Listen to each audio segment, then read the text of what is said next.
To get stronger with Tommy. During this side mission, Goku was also involved in ending the Red Ribbon Army.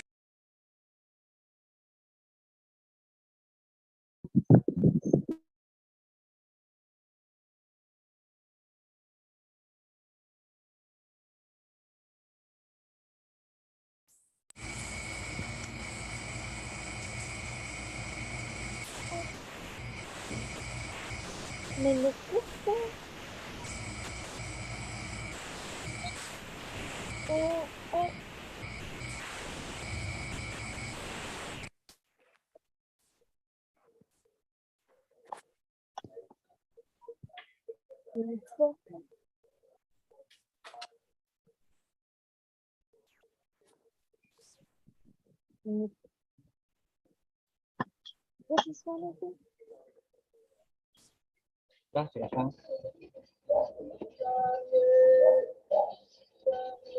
Makamit. Makamit ba? Makamit.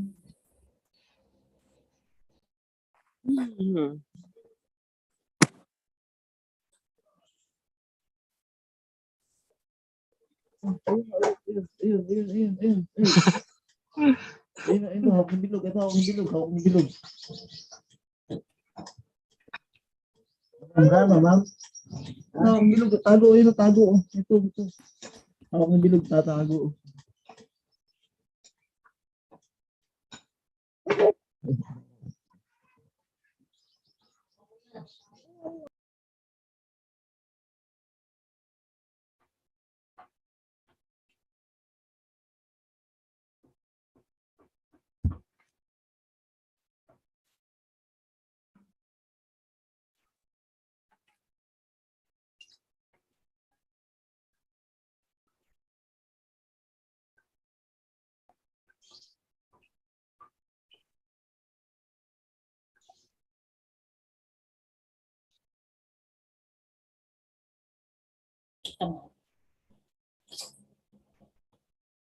May titinan lang ako dito. Ito si Cirilo. Dahil yung sinasabi ko sa'yo, it's okay if you don't remember me. Sasagutin mo. Nakikilo na ako. Tinan mo, Oo naman, matatandang kita. Ganun, huwag ka naman English. English speaking ngayon sa Cyril. Oo naman, natatandaan naman kita. Ikaw talaga. Ganun yung sagot.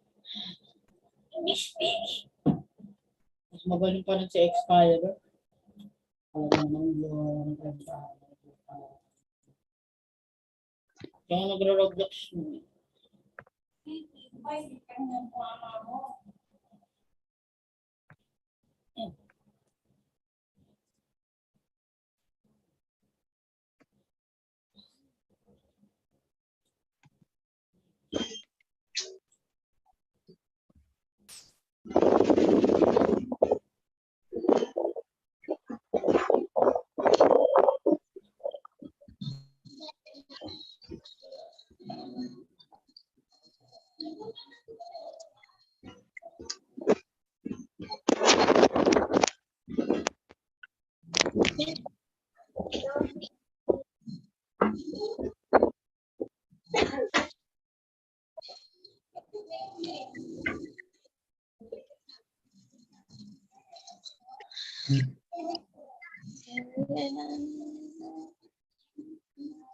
Ano nanood?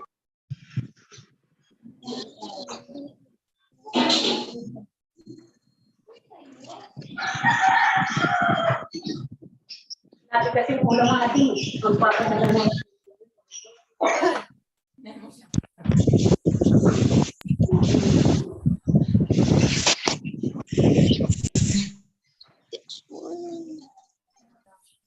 Size 45.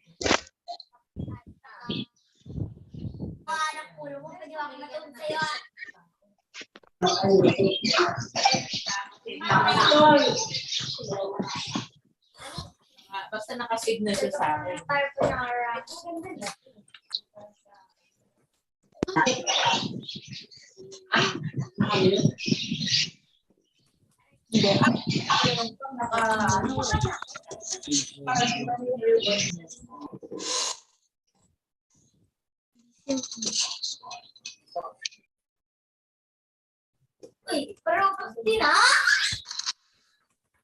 Meron kasi doon patuloy. Hindi ko kukunin yung kasi malapad ang paa niya, kaya hindi pwede Ikaw naman, iwanan mo naman pala ako. Nag-click ko dyan. Ha? Nag-click ko dyan. Hindi naman kasi abot na Ganyan yung ka paa pa. niya. Ha? Sabi ko ang pogi mo. Laman. Ano pa yan? Kailangan Ako yung pangit mo na.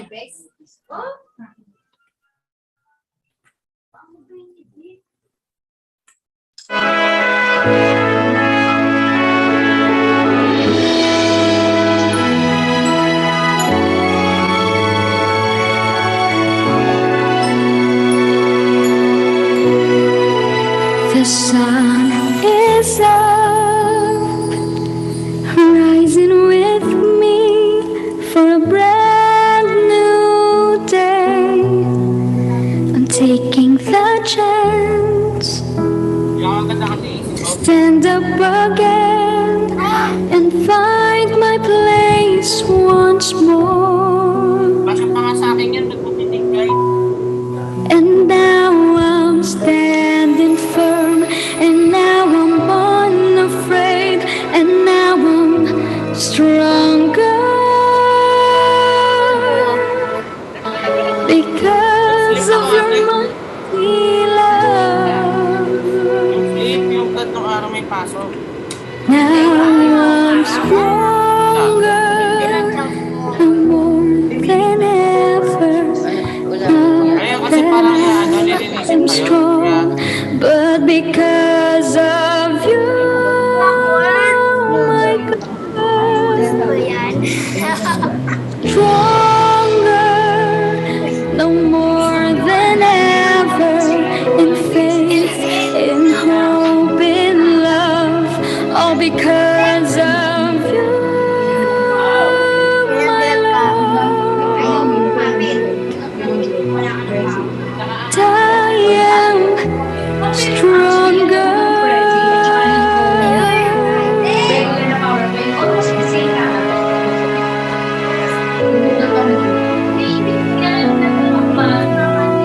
From now on, I shall embrace your will inside my heart. I shall not fear, for through it all, my Lord, you've stayed with me. Yes, I'll keep hanging on. Yes, I'll keep going on. Yes, I'll keep fighting on because of your mighty love. Pero yung ano yung expressive naman ka. No more than ever, not that I am strong, but because Kasi face to face of eh. you, my God, stronger, no more than ever, in faith, in hope, in love, all because of you.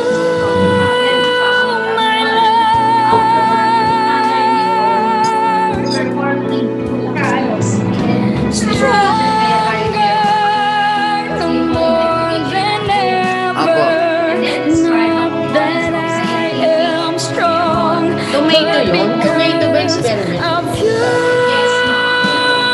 my God,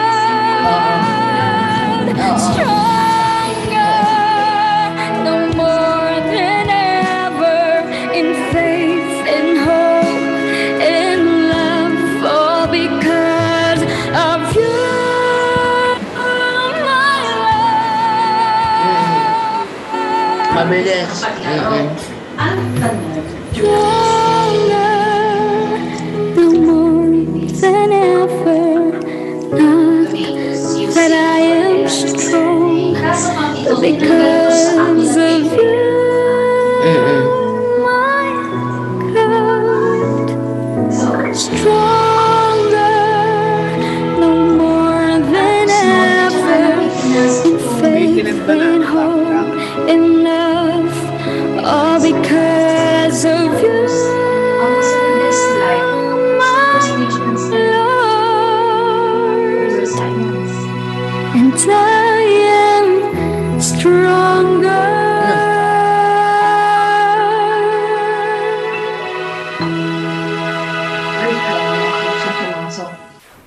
O, tignan mo.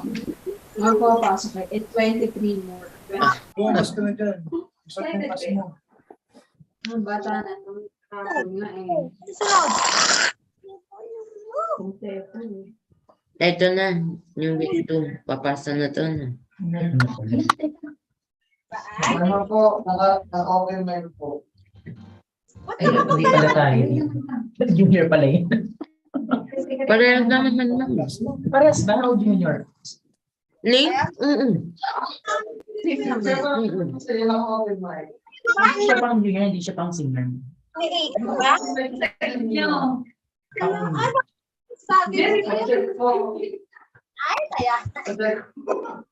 Ang dala namin ay 9 kilos lang.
Every day's a perfect time. Every moment is a chance to sing your goodness and magnify your name.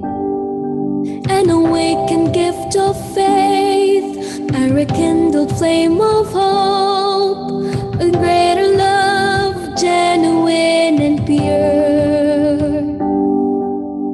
I just want to thank you, Lord, by serving you all my life.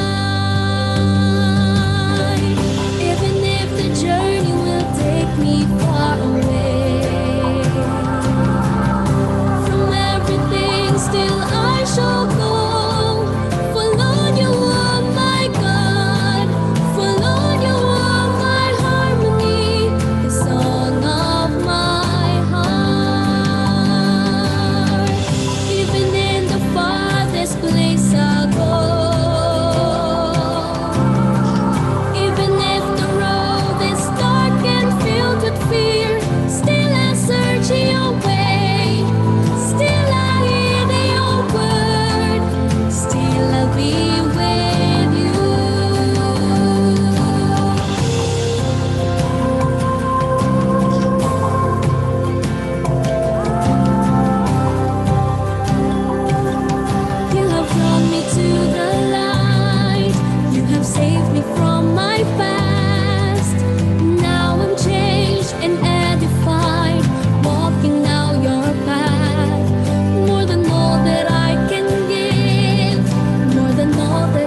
stop, confusions abound, just like before, shattered and broken. Is there a way out from all of this?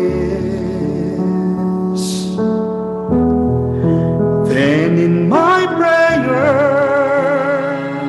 I remember those many times you answered my longings, you restored my soul, you refreshed my heart, you heard me there. And now I know you'll hear me again. God hears, God heals, one day soon. All shall be well in time, greater than ever, your life renewed.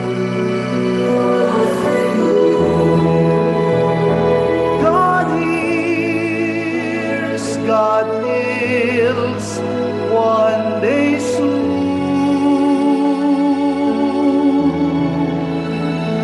With God, you shall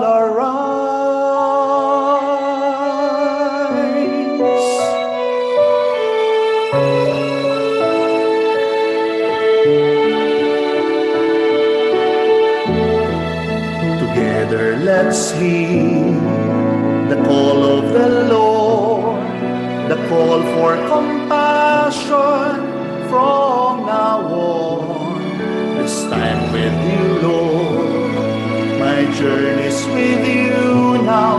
Take always the lead, my God, I shall believe.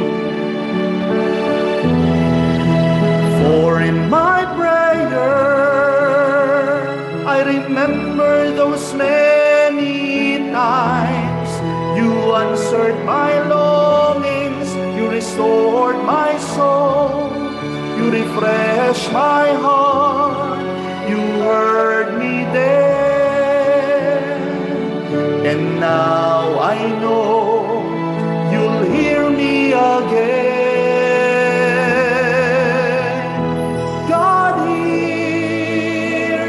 God heals, one day soon. All shall be well in time, greater than ever, your life renewed.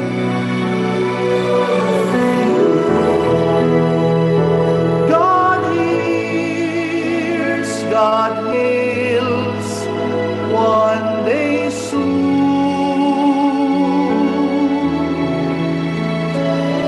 God, you shall arise.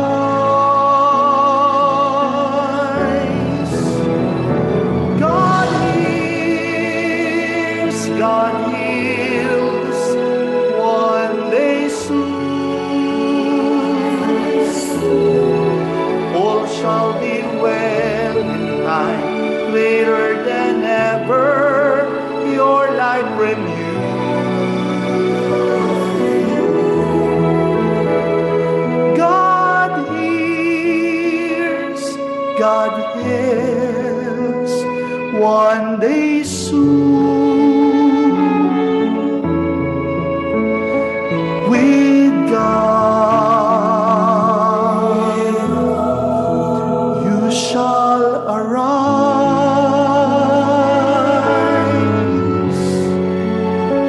With God,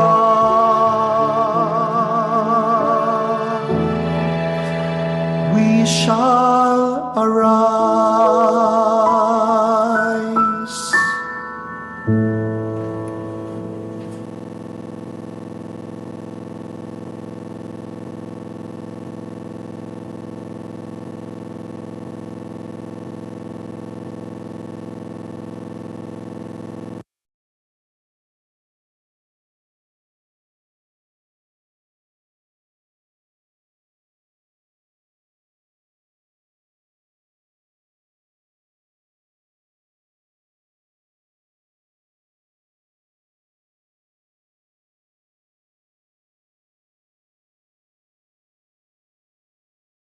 For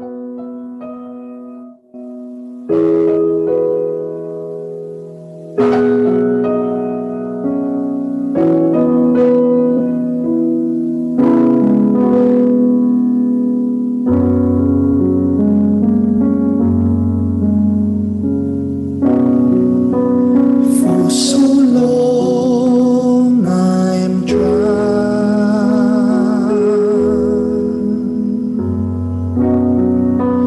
For so long I'm scared.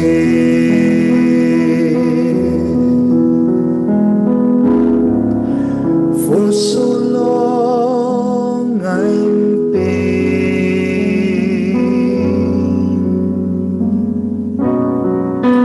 For so long in doubt.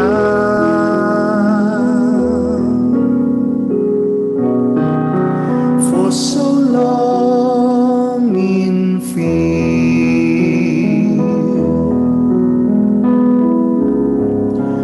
For so long in tears. I keep chasing the dreams that were never mine. I keep hanging on to my own broken self. Weary, afraid, alone and crushed and dead. When I was about to give in, when I was about to break down, when I was about to fall, you found me.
wonderful, beautiful God.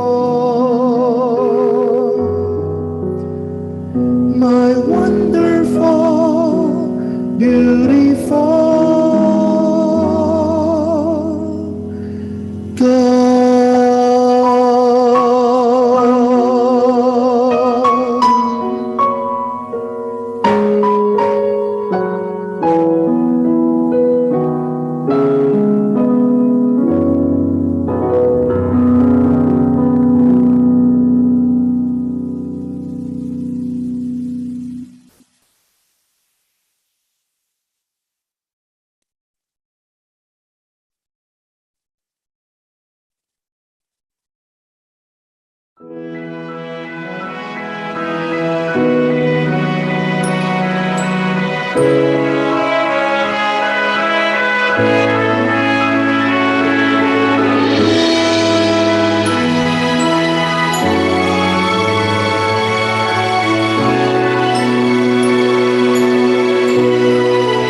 The sun is up, rising with me for a whole day.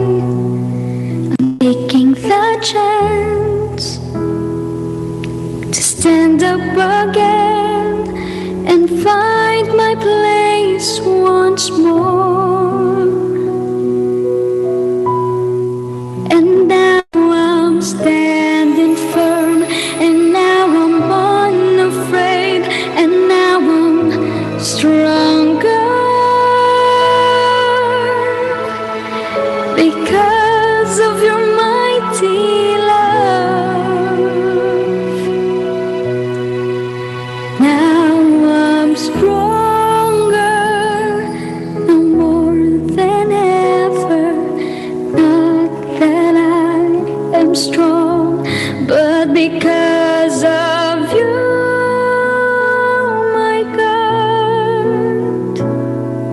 Stronger, no more than ever, in faith, in hope, in love, all because of you,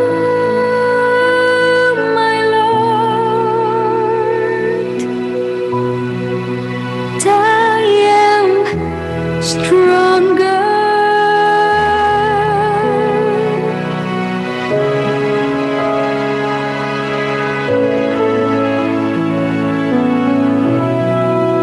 From now on, I shall embrace your will inside my heart.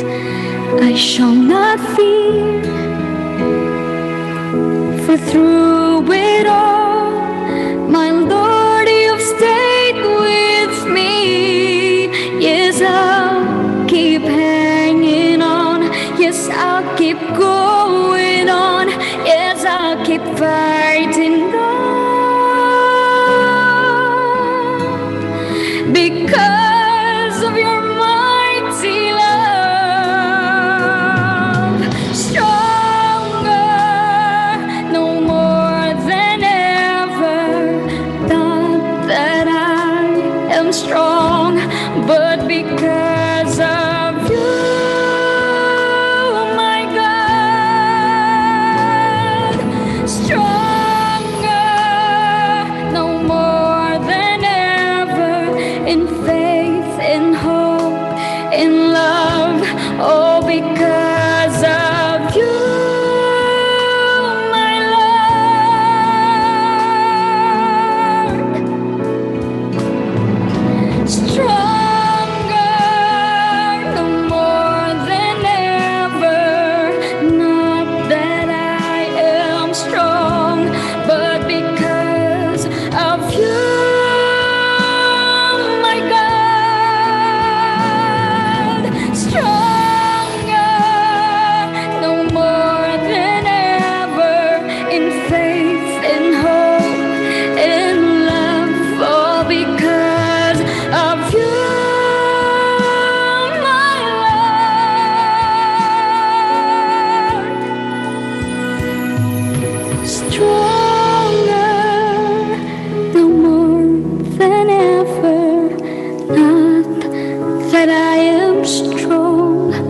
but because of you,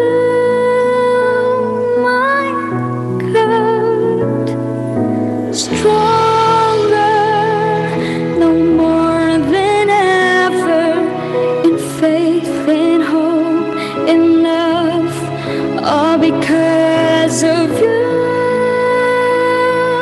my Lord, and I am stronger.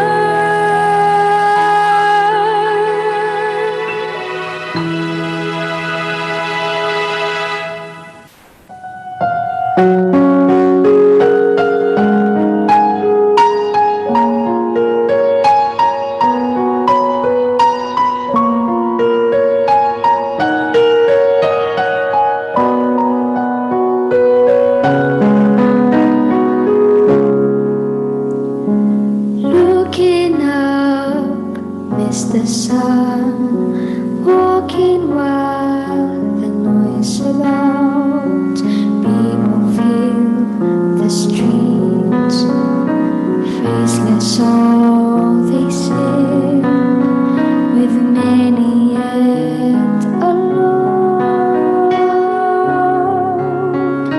Laughter's fill the place, yet emptiness pervades. In a heart burdened with questions of whys and hows, I desire your peace. Let my eyes see your sunrise, let my hands touch the ground.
Okay, good morning dear Dacians and to our dear advisors and subject teachers and also to our dear administrators. Isang mapagpalang umaga po sa ating lahat. Tama yun, isang mapagpalang umaga sa ating lahat, sa ating mga estudyante and also to our dear teachers on our Zoom platforms.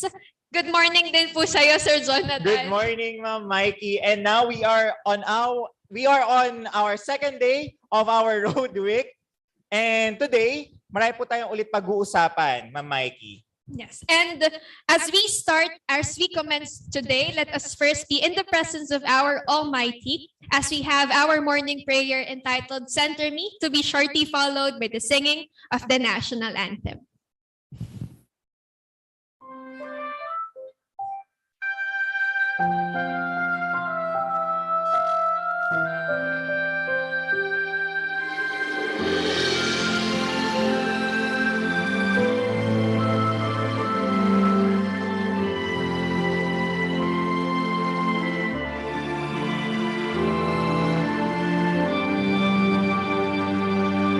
Center me, O Lord, my heart, my mind, soul to you. Grant me, Lord, the grace of learning all the works of your hands.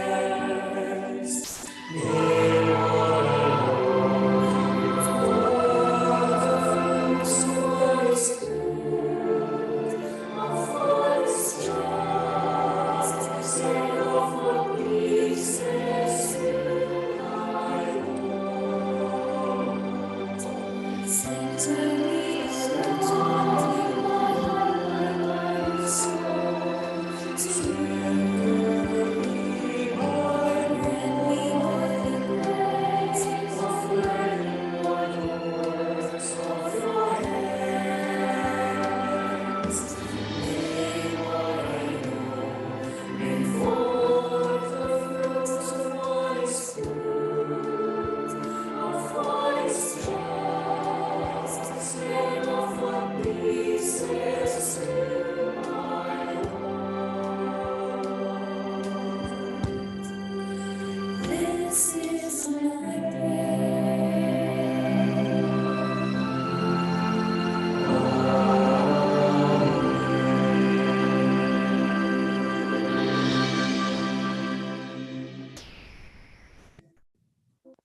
Be proud as Filipino Dacians as we sing from the heart, with respect and honor, the Philippine National Anthem. Bayang magiliw, peres ng silanganan, alam ng puso, sa dibdib mo'y buhay.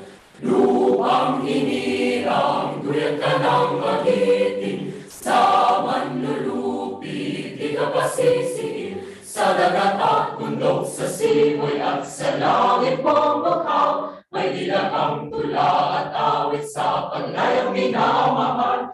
Ang iskap ng watawat mo'y tagumpay na nagtitindig. Ang bituin at araw na kailan pa may di magdidilig.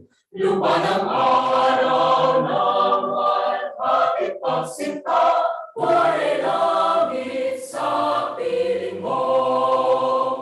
Aming ligaya ng may mga api, ang mamatay ng dahil sa'yo.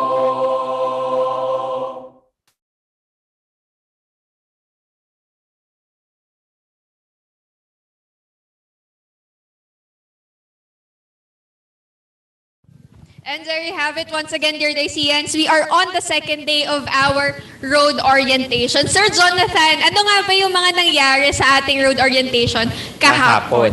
Okay, so yesterday, dear Dacians, we have a lot of speakers. So we have 5 speakers yesterday, right, Ma'am Mikey? And we have talked about different services and activities and program for each department. So the first, we have Ma'am Julie Delgado, who talk about Health services. the health services, and also nandun din Sir George Manuel about sa library natin na kung ano ba yung mga activities na pwede nilang gawin and mga learning materials na pwede nilang gamitin. Okay? And Also, we have Ma'am Ampi, our guidance advocate. So kung ano ba yung mga services that our guidance office could render to our dear Dacians. And also, we have QMS, our quality management systems, headed by Sir Zonal Azarcon. And also, we have The the ESU vouchers. and SHS voucher na pinaliwanag naman po ni Ma'am Michelle de la Cruz. So today, ano nga po ba yung aabangan natin for our road meeting or for our road week meeting for today? So for today, Ma'am Mikey, we have 4, I guess, or 5 speakers for today. So we have the rights of the Dacians, mga do's and don'ts, and syempre makita din natin or ma-flash din mamaya sa ating screen yung mga different organizations na pwedeng salihan ng ating mga beloved Dacians. Yeah, and that's right. I hope all of our Dacians right now are tuned in since ito yung mga organizations that we will be explaining to you later na pwede nyong salihan in order for you to improve your talents or your skills. Yes. Diba, Sir Jonathan, meron kang isang affiliated organization for junior high? Yes po. And later siguro, ipapaliwanag na lang yun ni Ma'am Michelle kung ano man po yung affiliation doon sa isang organization po na aming kinabibilangan. Okay, not to be spoiler on that, but let's proceed first on discussing the rights of the Dacian. And this will be explained to us by our HR Director, Mr. Joel Doblar Jr.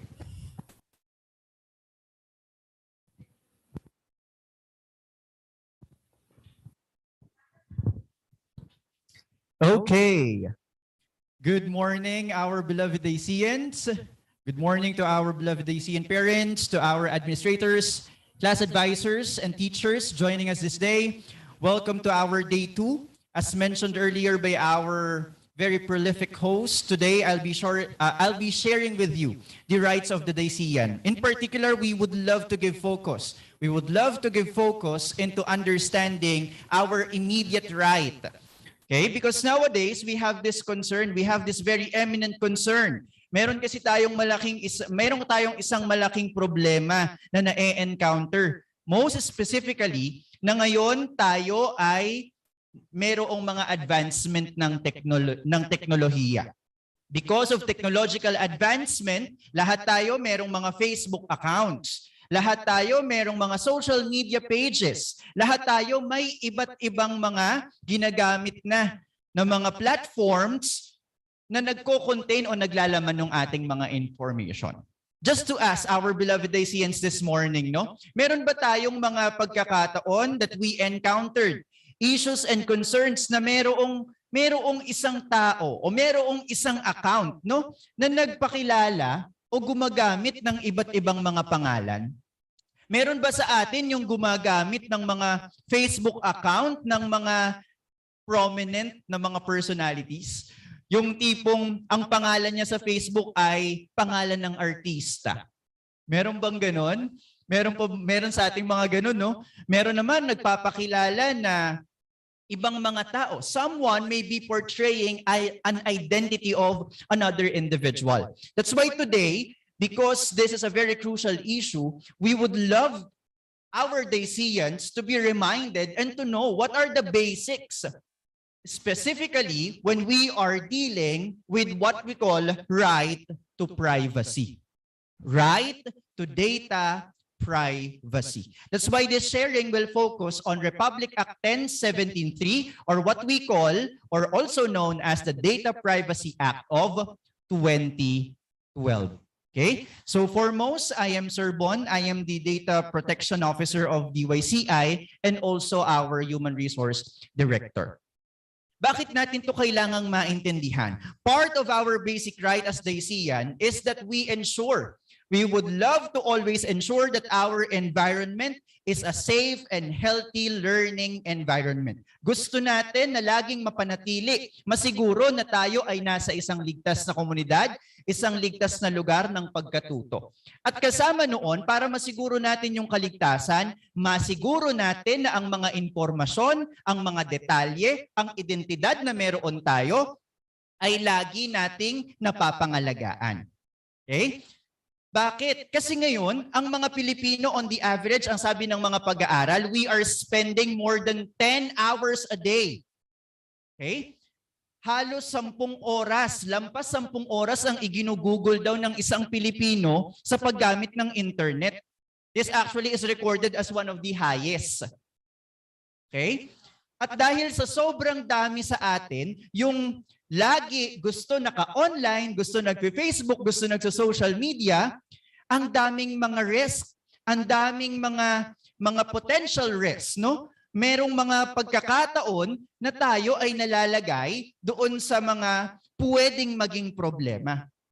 Okay? Ano ba yung mga pwedeng maging problema? May mga pagkakataon that someone is portraying our identity, merong gumagaya ng ating mga pangalan, merong kumukuha ng ating mga litrato, merong kumukuha ng ating mga personal information.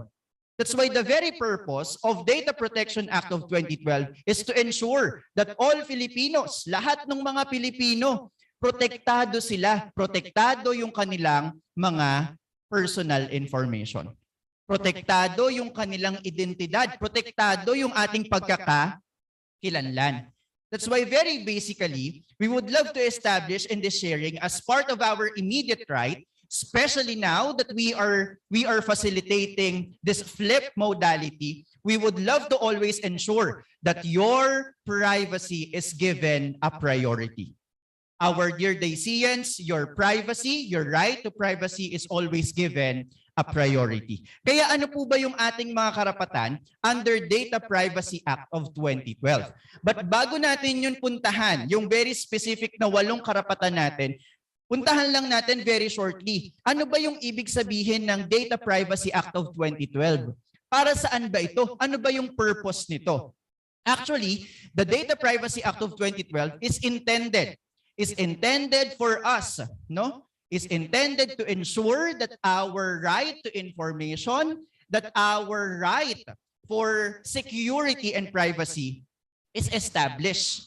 Ano ang sabi ng Chapter 1, Section 2? The state recognizes the vital role of information and communications technology in nation building and its inherent obligation to ensure, ano po yun? To ensure that personal information, our information in communications technology, system in the government and in the private sector are secured and are protected. Napapangalagaan, nasisiguro yung ating mga personal na mga impormasyon ay naiingatan.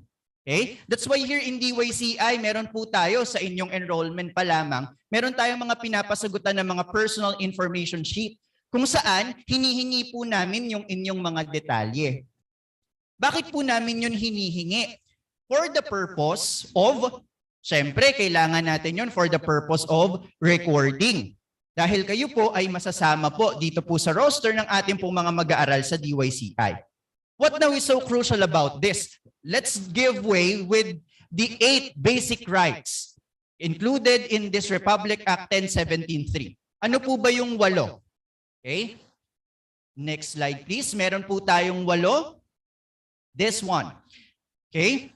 Meron tayong 8 mga karapatan. Okay? Next pa po.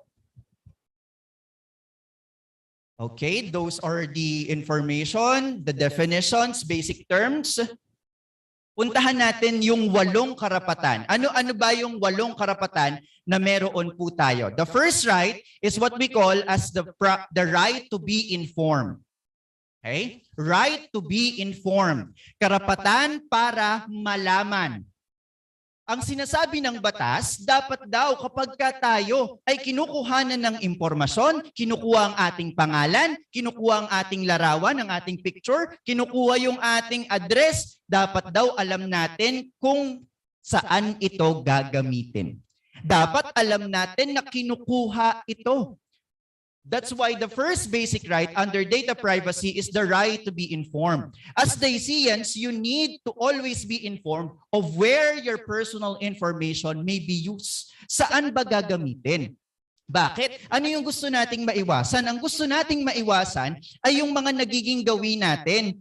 Mga nakakagawian, lalo na nung ating hindi lang tayo bilang mga Daisians, kundi ng lahat, maging ang ating mga magulang. Nagiging gawi kasi natin na kapag ka merong nagtanong sa atin, may nakasalubong. Kilala mo ba, Eka, yung anak ni ganito, ni ganyan? Saan ba nakatira itong si Juan de la Cruz? Ano yung tendency natin? Because Filipinos, as we all know, are very hospitable. Sa sobrang hospitable natin, gusto natin ibinibigay yung mga impormasyon. Dali-dali na lang sa ibang mga tao. Okay? But you know what? At some point, it becomes risky. Nagiging delikado. Lalo na kung hindi alam nung tao. Okay? May mga pagkakataon na nagbibigay tayo ng mga impormasyon. Sinasabi, saan ba nakatira yung si Juan de la Cruz? Tinuro mo naman. Okay? Yun pala, yung tao pala na naghahanap na iyon ay isang taong gagawa ng masama, gagawa ng mali. Okay? Kaya under data privacy, dapat maging very aware tayo, very careful sa pagbibigay ng mga impormasyon. Because the first fundamental right under Data Privacy Act is the right to be informed. Bago tayo magbigay ng impormasyon, yan man ay pangalan, yan man ay address, yan man ay larawan, yan man ay tirahan, yan man ay kung ano pa mang impormasyon tungkol sa identidad ng isang tao, dapat alam muna niya na ibibigay mo ang kanyang impormasyon. Okay? That's the most basic, the right to be informed. Second is what we call as the right to access. Yung right to access, sinasabi ng batas na dapat daw alam mo na kapag ikaw kinunan ka ng impormasyon, alam mo kung saan gagamitin. At kapag gusto mong makita yung iyong impormasyon na ibinigay, merong kang kakayanan na ma-access ito. Gusto mong makita ano ba yung mga detalye na inilagay mo, dapat meron kang kakayanan na makita iyon. The third right is what we call as the right to object. Yung right to object, kapag ayaw mong ibigay. Okay? For example, merong nagtanong sa inyo, ang sabi sa inyo, kailangan ko kasi yung number ni ganito. Kilala mo ba si ma'am na ganito? Kailangan ko yung number niya, bigay mo sa akin. Okay? Definitely, kapag hindi mo informasyon, ang lagi mong gagawin ay magtanong. Huwag basta-basta magbibigay ha. Kasi yung pangatlong right is what we call as the right to object.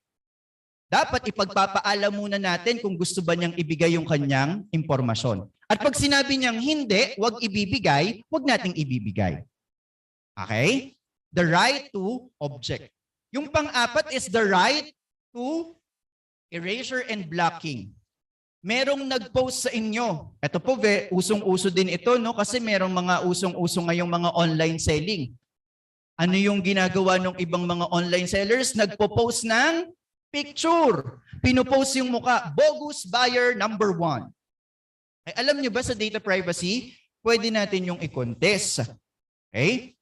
We can seek na yung mga ganong post na naglalagay ng ating personal information, pwede nating ipabura.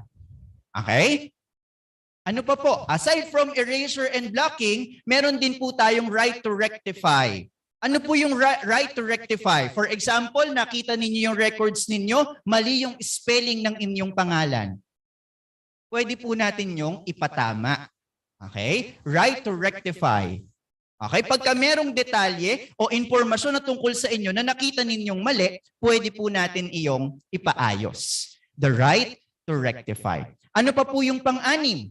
The right to file a complaint. Kapag merong lumabag sa batas, pwede natin silang ireklamo. The right to damages. Pagka napatunayan na talagang may lumabag sa batas, pwede tayong magkaroon ng claim.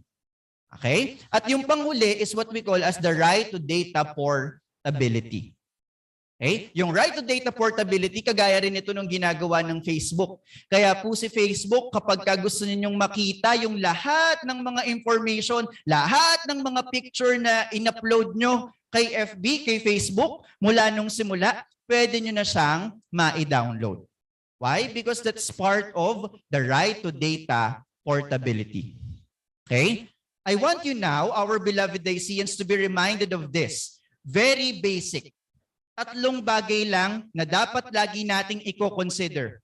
Okay? With this right to data privacy. What are these 3 basic things to consider? Okay? Next slide, please.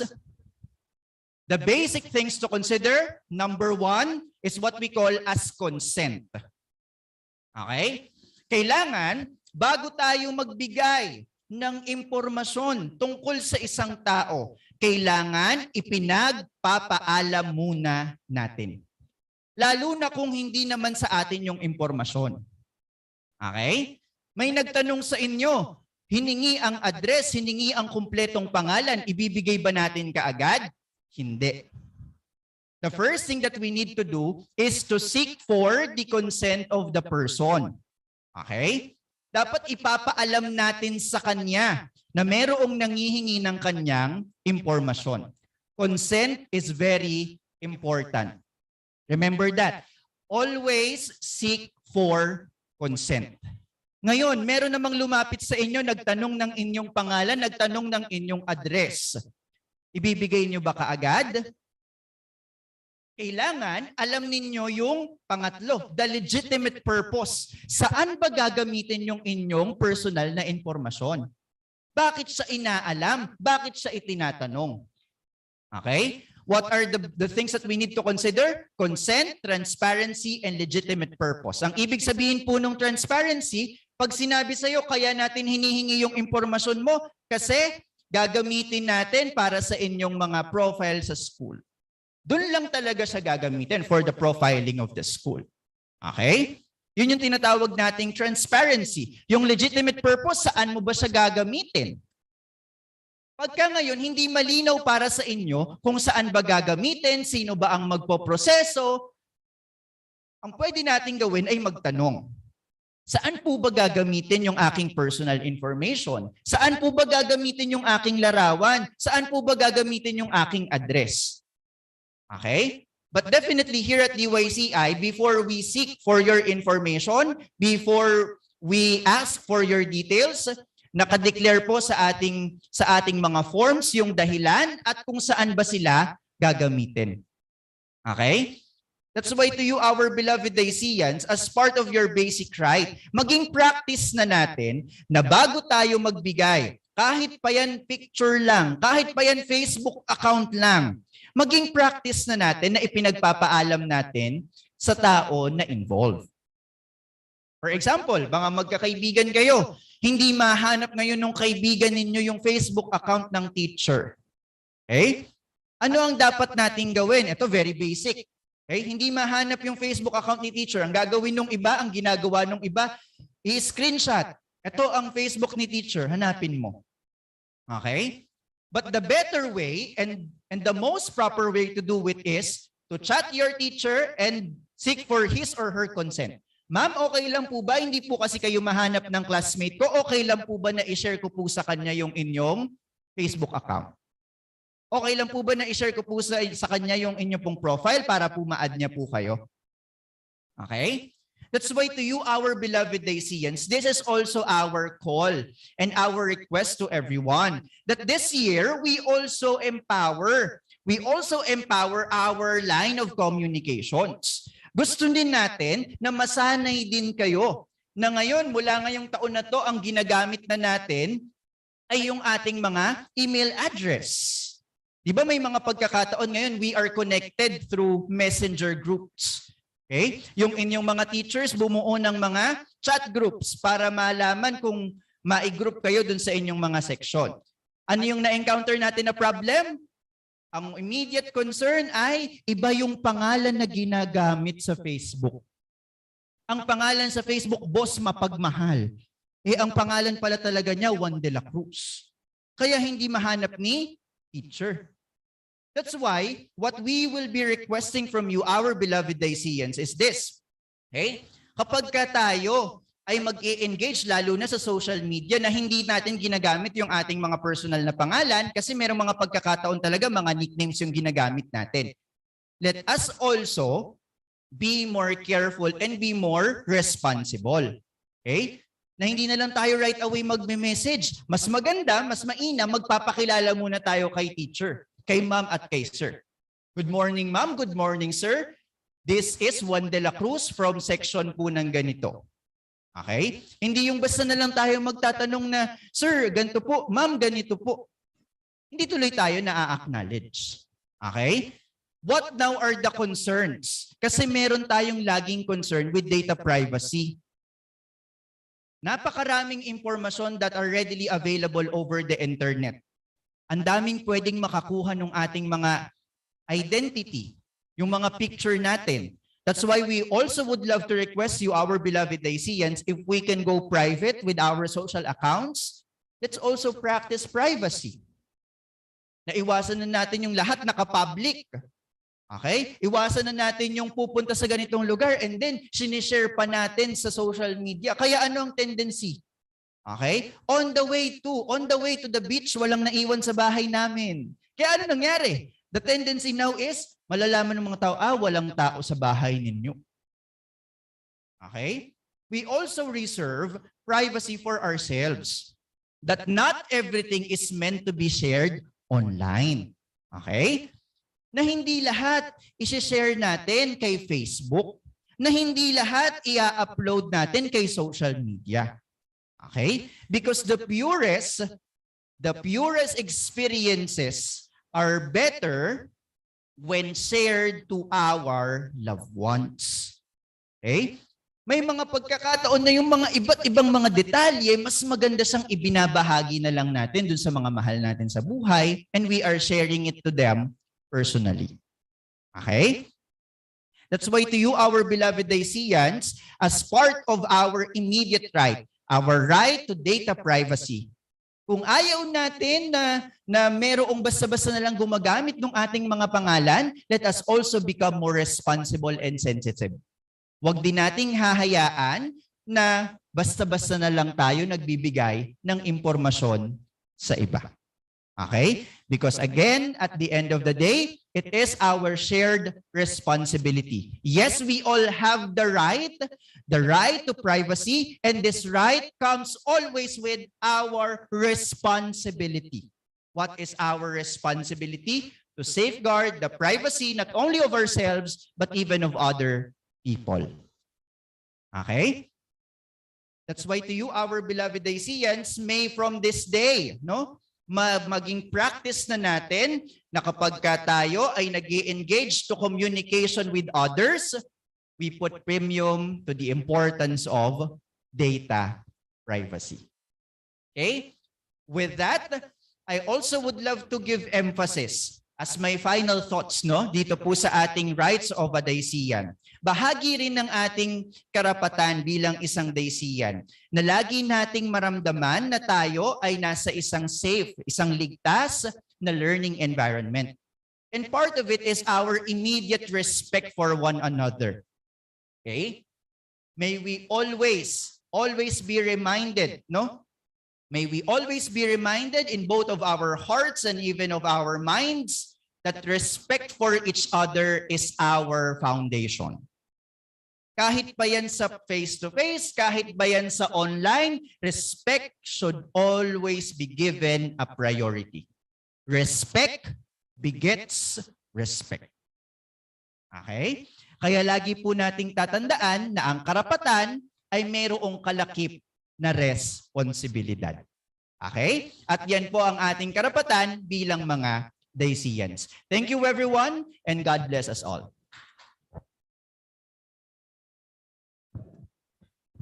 Thank you very much, Sir Thank you so much, Sir Bon. And before we proceed, Ma'am Mikey, we would also like to greet Sir Bon a happy birthday. Ayan. So, to our dear teachers and to our dear advisors, so we can message Sir Bon a happy birthday. Ayan po. Ayan, Sir Bon, happy birthday.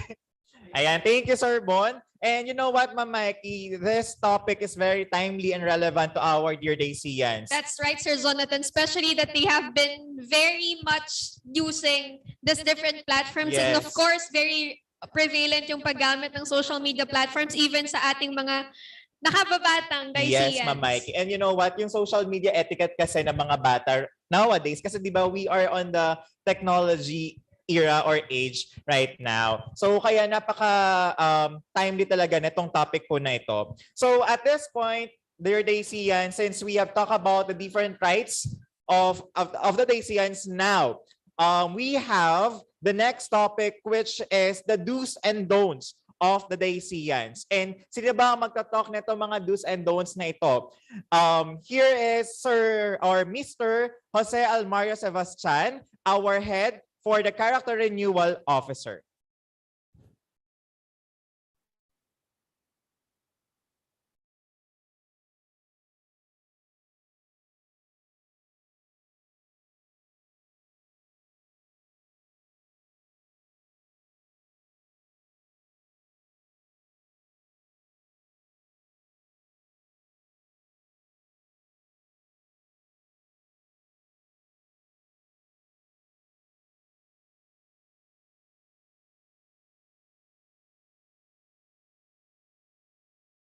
Okay. Good morning, Daisians. Good morning sa inyong lahat. Okay.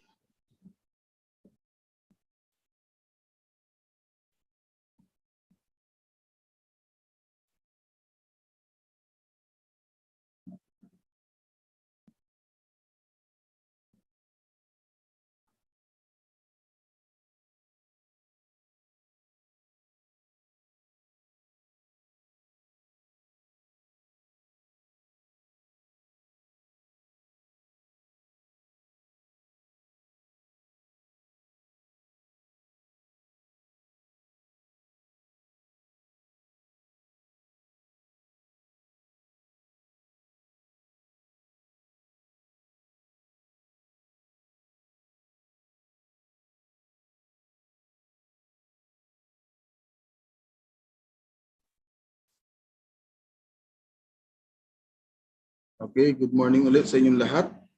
Okay, so dito ay tatalakayin natin naman ang Daisian Code of Discipline and Behavior. Okay, so first off, sino-sino ba yung pwedeng mag-enforce o kumbaga magbigay sa atin ng discipline? Okay, sino-sino ba ang pwedeng mag-enforce ng ating Code of Discipline and Behavior? Okay, so first off is the DYCI Board of Trustees.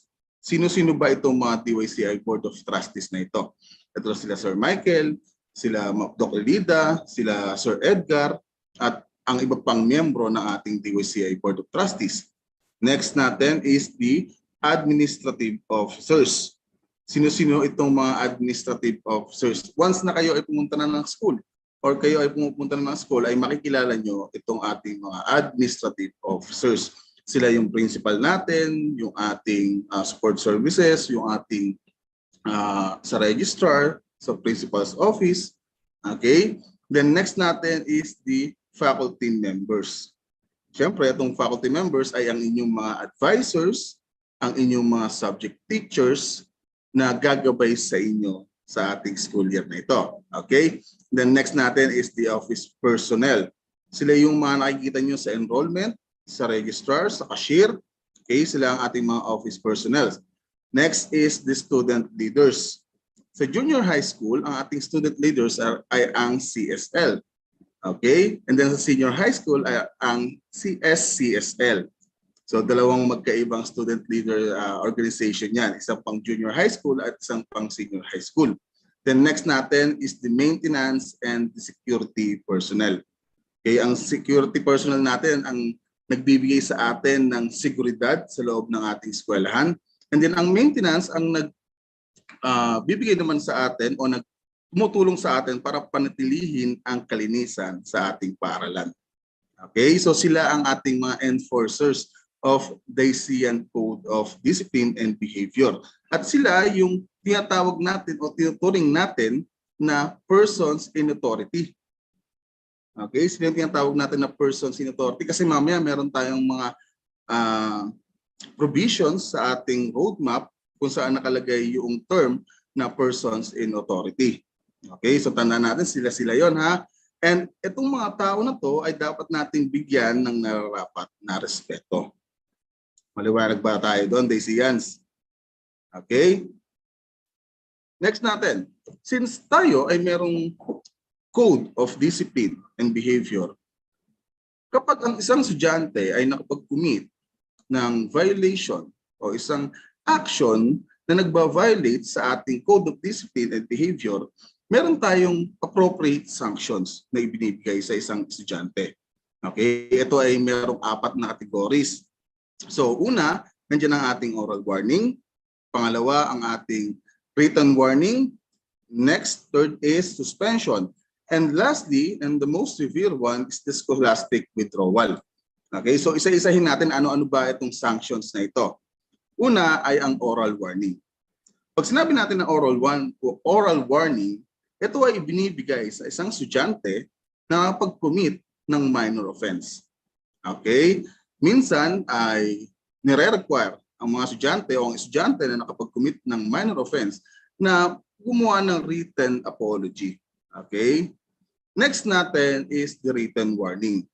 Okay, ito yung level 2. Kumbaga para siyang kasunod lang talaga ng oral warning. Kapag ang isang estudyante ay nabigyan na ng oral warning at kahit nabigyan na siya nito, nakagawa pa rin siya, gumawa o nakagawa pa rin siya ng violation, siya ay bibigyan na ng written warning. Mas mataas itong sanction doon sa ating oral warning. Binigyan ka na ng warning ng advisor mo, binigyan ka na ng warning ni character renewal officer, pero hindi pinansin or gumawa ka pa rin ng violation na ganito, bibigyan ka na ngayon ng written warning. At sa written warning, nakasaad dito yung mga conditions and penalties na pwede mong makuha kapag ikaw ay gumawa pa ng isa pang violation. Okay, so yung dalawa natin, dalawang unang kategory ng sanction natin. Next natin is the suspension. Ito na yung kumbaga for major offenses na ito. Okay? If in case a student committed a violation, major offense, okay, magkakaroon tayo ng tinatawag natin na due process. Okay? Magkakaroon tayo ng investigation muna. Hindi natin basta-basta lang bibigyan ng suspension ang isang bata nang wala man lang due process o hindi man lang dinidinig yung side o nung parehong side. Okay? So the Character Renewal Committee ay magkakandak ng investigation at in case na mapatunayang guilty ang estudyante, doon siya papatawan ng suspension. Okay? Now, ang suspension natin ay merong dalawang klase. Outdoor and indoor suspension. Kapag outdoor suspension, the student will not be allowed to enter the school premises. Ibig sabihin, hindi kayo po pwedeng pumasok sa school. Okay? So, sir, ibig sabihin po ba nun ay hindi na kami mag-aaral? No. Kapag kayo ay suspended outdoor, okay, kayo ay bibigyan ng karampatang trabaho or school works. Kung ano yung pag-aaralan ninyo sa mga araw na ikaw ay suspended, ibibigay sa iyo iyan ng iyong subject teacher katuwang ni advisor mo. At yung mga paperworks na yan, school works na yan, ay ipapasa mo pagtapos ng iyong suspension period. Okay? So kapag ikaw ay nasuspend, hindi ka mag-happy-go-lucky na hindi ka na gagawa ng activity, hindi ka nagagawa ng, hindi mo na-aaralin yung lessons mo. No. Kapag ikaw ay nasuspend, bibigyan ka pa rin ng gagawin mo sa bahay ninyo. Okay? At yan ay ipapasa mo after ng suspension period mo. Okay. Next naman is yung tinatawag natin na indoor suspension. Okay? Ang indoor suspension ay minsan nag-occur depende sa pag-uusap ng magulang ng bata at ng character renewal officer. Okay? Now, dito sa indoor suspension, papasok ka. You are allowed to enter the school premises pero hindi sa classroom mo. Okay? Sometimes, ang estudyanteng suspended, indoor suspended, ay pinapapunta o pumapasok sa principal's office or sa high school office or sa character renewal office upang doon gawin yung kanyang mga school activities or school works. Okay, yun yung dalawang suspension natin. At ang suspension kadalasan ay ibinibigay lamang dun sa mga frequent violators or yung mga violation na major offense na. Okay? Next natin, and the last category is the most severe one, the scholastic withdrawal. When we say scholastic withdrawal, okay, in layman's term, lilipat ka ng eskwelahan. Okay, this sanction is deemed to be favorable for the student kasi mabibigyan siya ng pangalawang pagkakataon para magkaroon ng panibagong school atmosphere na tugma doon sa kanyang pangangailangan. Okay, so yun yung scholastic withdrawal na tinatawag. Okay, so yun yung ating 4 na categories ng sanction natin if the student, okay, committed violation whether minor or major. Nandiyan yung 4 na yon. Okay? Maliwanag pa tayo doon. Sana naiintindihan natin ng maayos. So next natin, kanina, nabanggit natin na meron tayong tinatawag na due process. Hindi natin basta-basta sinususpinde ang isang bata na nakapag-commit ng violation or inaakusahan na nakapag-commit ng violation. Meron tayong due process na tinatawag. Okay? So, bago magsimula o bago ito simulan ng Character Renewal Committee, kapag ang isang bata ay merong nagawa na violation, ipapatawag muna ang magulang nito. Ito yung tinatawag natin na parent conference. Okay? Magkakaroon ng conference ang magulang ng bata at ang Character Renewal Committee upang pag-usapan kung ano ba yung nature o yung insidente at yung degree ng insidente na ito, ito ba ay minor, ito ba ay major offense, at ano yung mga posibleng penalties or posibleng sanction nung nagawa ng bata. Okay, so yun yung magiging umpisa. And then the investigation proper magsisimula na. Magkakandak na ng investigation, and then if the student after the investigation is proven guilty, okay, proven guilty, ibig sabihin napatunayan na yung bata ay nagkasala talaga o nakagawa ng violation under our Code of Discipline, ipapatawag uli ang magulang. Okay? Ipapatawag ito upang ipaliwanag naman kung ano yung nangyari sa investigasyon, ipapaliwanag kung ano yung magiging penalty or sanction ng bata doon sa kanyang magulang. Dito na dadating yung sinasabi ko kanina na indoor or outdoor suspension depending on the result of the parent conference. Okay? So dito na mangyayari yung sa part na ito. Okay. Next, doon na mismo sa suspension. Tulad ng mabanggit ko kanina, sa suspension, meron tayong dalawang klaseng suspension. Okay? Indoor or outdoor. Ngayon dito, mas in-emphasize lang natin yung necessary homework. Kasi pag suspended ng bata, baka matuwa pa yan minsan eh.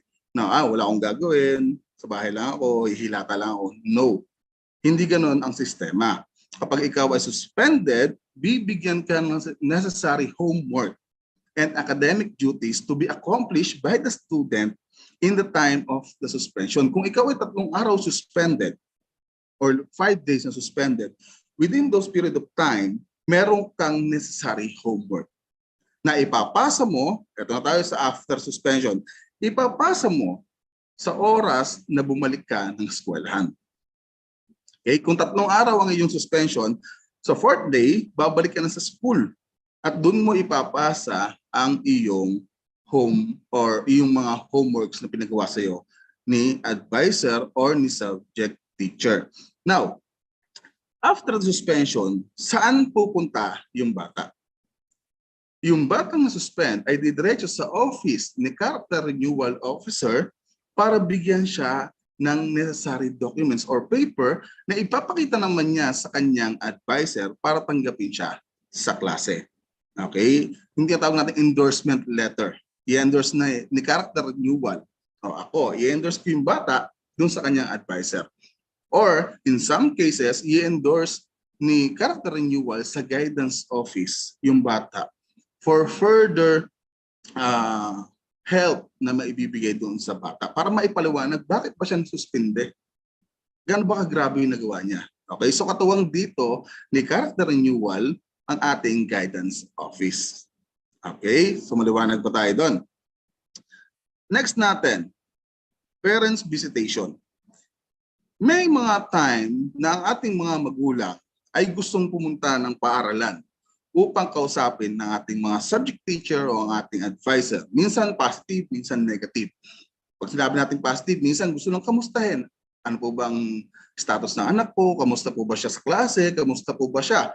Pakikitungo niya sa mga klase niya. Minsan ganon. Minsan naman, negative. Minsan, ito ibig sabihin nung pupunta yung nanay mo para ireklamo si ganito, ireklamo sa ganyan, mayroong problema. So regardless kung ano may reason, okay? Ang conference with the subject teacher ay dismissal time only. Kung pupunta ang magulang ninyo sa paaralan, okay, kung may parent po dito, kung pupunta po ang parent sa paaralan, siguraduhin lamang po na ito ay napasabi ninyo ng maaga. Na-inform ang subject teacher, na-inform ang advisor.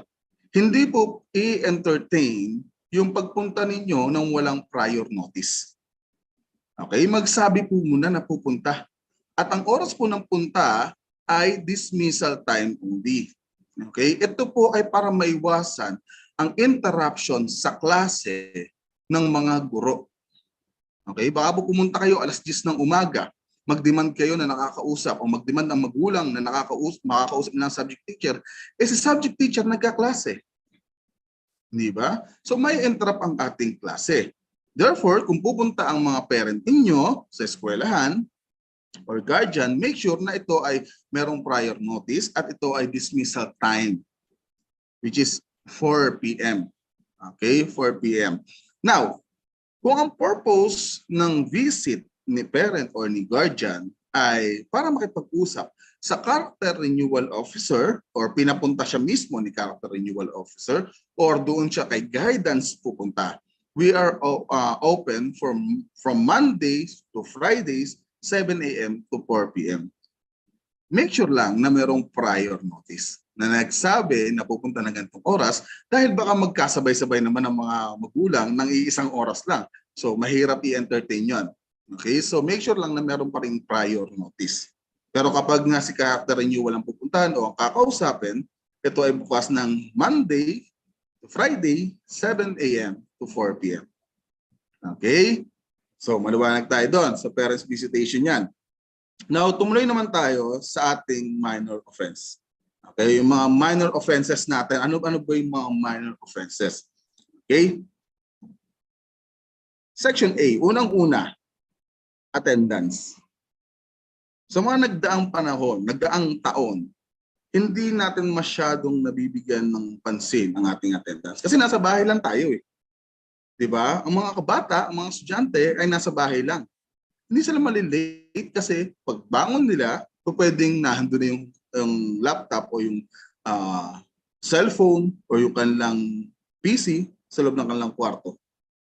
Ngayon, sa pagbabalik natin sa ating face-to-face classes, magkakaroon na ng weight o bearing yung ating attendance. Okay, so under DepEd Order number 88, okay, series of 2010, ang sabi dito ng DepEd, students who incurred a total of 20 or more than 20, sorry, bumalik ako, 20% of the total number of days will be given failing grades. Ibig sabihin, kapag ang isang estudyante ay umabsent ng 20% of the total number of school days, for example lang natin, 200 ang school days natin. Meron tayong 200 araw para mag-aral. 20% lang nun ang pupwede mong i-absent. Kapag sumobra ka ng 20% sa total number of school days, babagsak ka na. Okay? Regardless yan. Kung matalino ka or hirap ka sa pag-aaral, wala na yan. Kasi DepEd na nagsabi na 20% lang ang pupwede mong mai-absent. Okay? Now, sa pag-absent naman, hindi mo natin sasabihin na mauubos mo yung 20%. For example lang, merong yung papa mo or mama mo ay mag-iibang bansa. Gusto mong ihatid, nag-iisang anak ka, gusto mong ihatid, pwede ka bang umabsent? Make sure lang na pagbalik mo, kung umabsent ka, make sure na pagbalik mo ay merong excuse letter signed by your parent or guardian. At yung excuse letter na yon ay ididiretso mo sa character renewal officer para bigyan ka ng pass para makabalik sa iyong klase. Okay? So make sure na pag tayo ay absent, meron tayong excuse letter. Unless ang dahilan ng ating pagliban sa klase ay nagkaroon tayo ng sakit. Kung ang bata, ang estudyante, ang dahilan ng kanyang pag-absent ay sakit, nilagnat, inubos, sinipon, tarangkaso, kailangan natin dyan ng medical clearance. Okay? Magpa-medical clearance muna sila na pwede na silang pumasok ulit. Yan ay para sa ating pag-iingat dahil alam naman natin ang panahon natin ngayon. Okay? So hindi naman tatanggapin ang isang estudyante na umabsent dahil masakit and then babalik ng walang medical certificate or medical clearance na pwede na siyang pumasok ulit. Okay? Maliwanag sa atin yun. Kapag may sakit ka, kumuha ka ng medical certificate. na pwede ka nang pumasok ulit. Okay? Now, next is misbehavior and impropriety. Okay? So dito sa section B ng ating minor offenses, unang-una na ating pinagbabawal ay yung pang-aasar, pangbubuyo.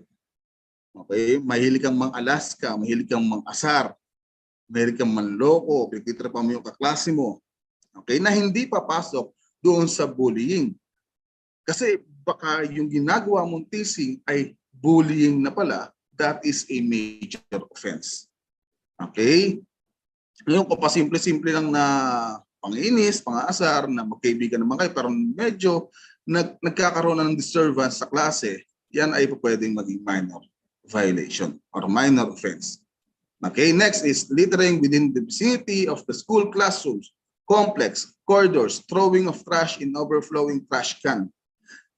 Mga anak, sana ngayong darating na pasukan ay panatilihin nating malinis ang ating paaralan. Okay? Mas malinis na kapaligiran, mas maayos na kalusugan. Tandaan natin yon. Ang pagiging malinis ay magbibigay sa atin ng maayos na kalusugan. Okay? So, hindi na dapat natin maging issue yung karumihan, pagiging marumi. Okay? Dahil nandito tayo sa panahon na talagang uso ang sakit at malalala ang sakit. Okay? Then third is loitering during class hours or assemblies. Pag meron tayong klase, hindi dapat na tayo ay pakalat-kalat sa labas. Hindi dapat na magsi-CR ka lang pero iikutin mo ang buong yanga. Okay? Alam mo yung ang CR diretso lang naman from point A to point B. Pero pag nag-CR ka, point A, B, C, D, E, F, G, bago ka makabalik, napakahaba, 30 minutes.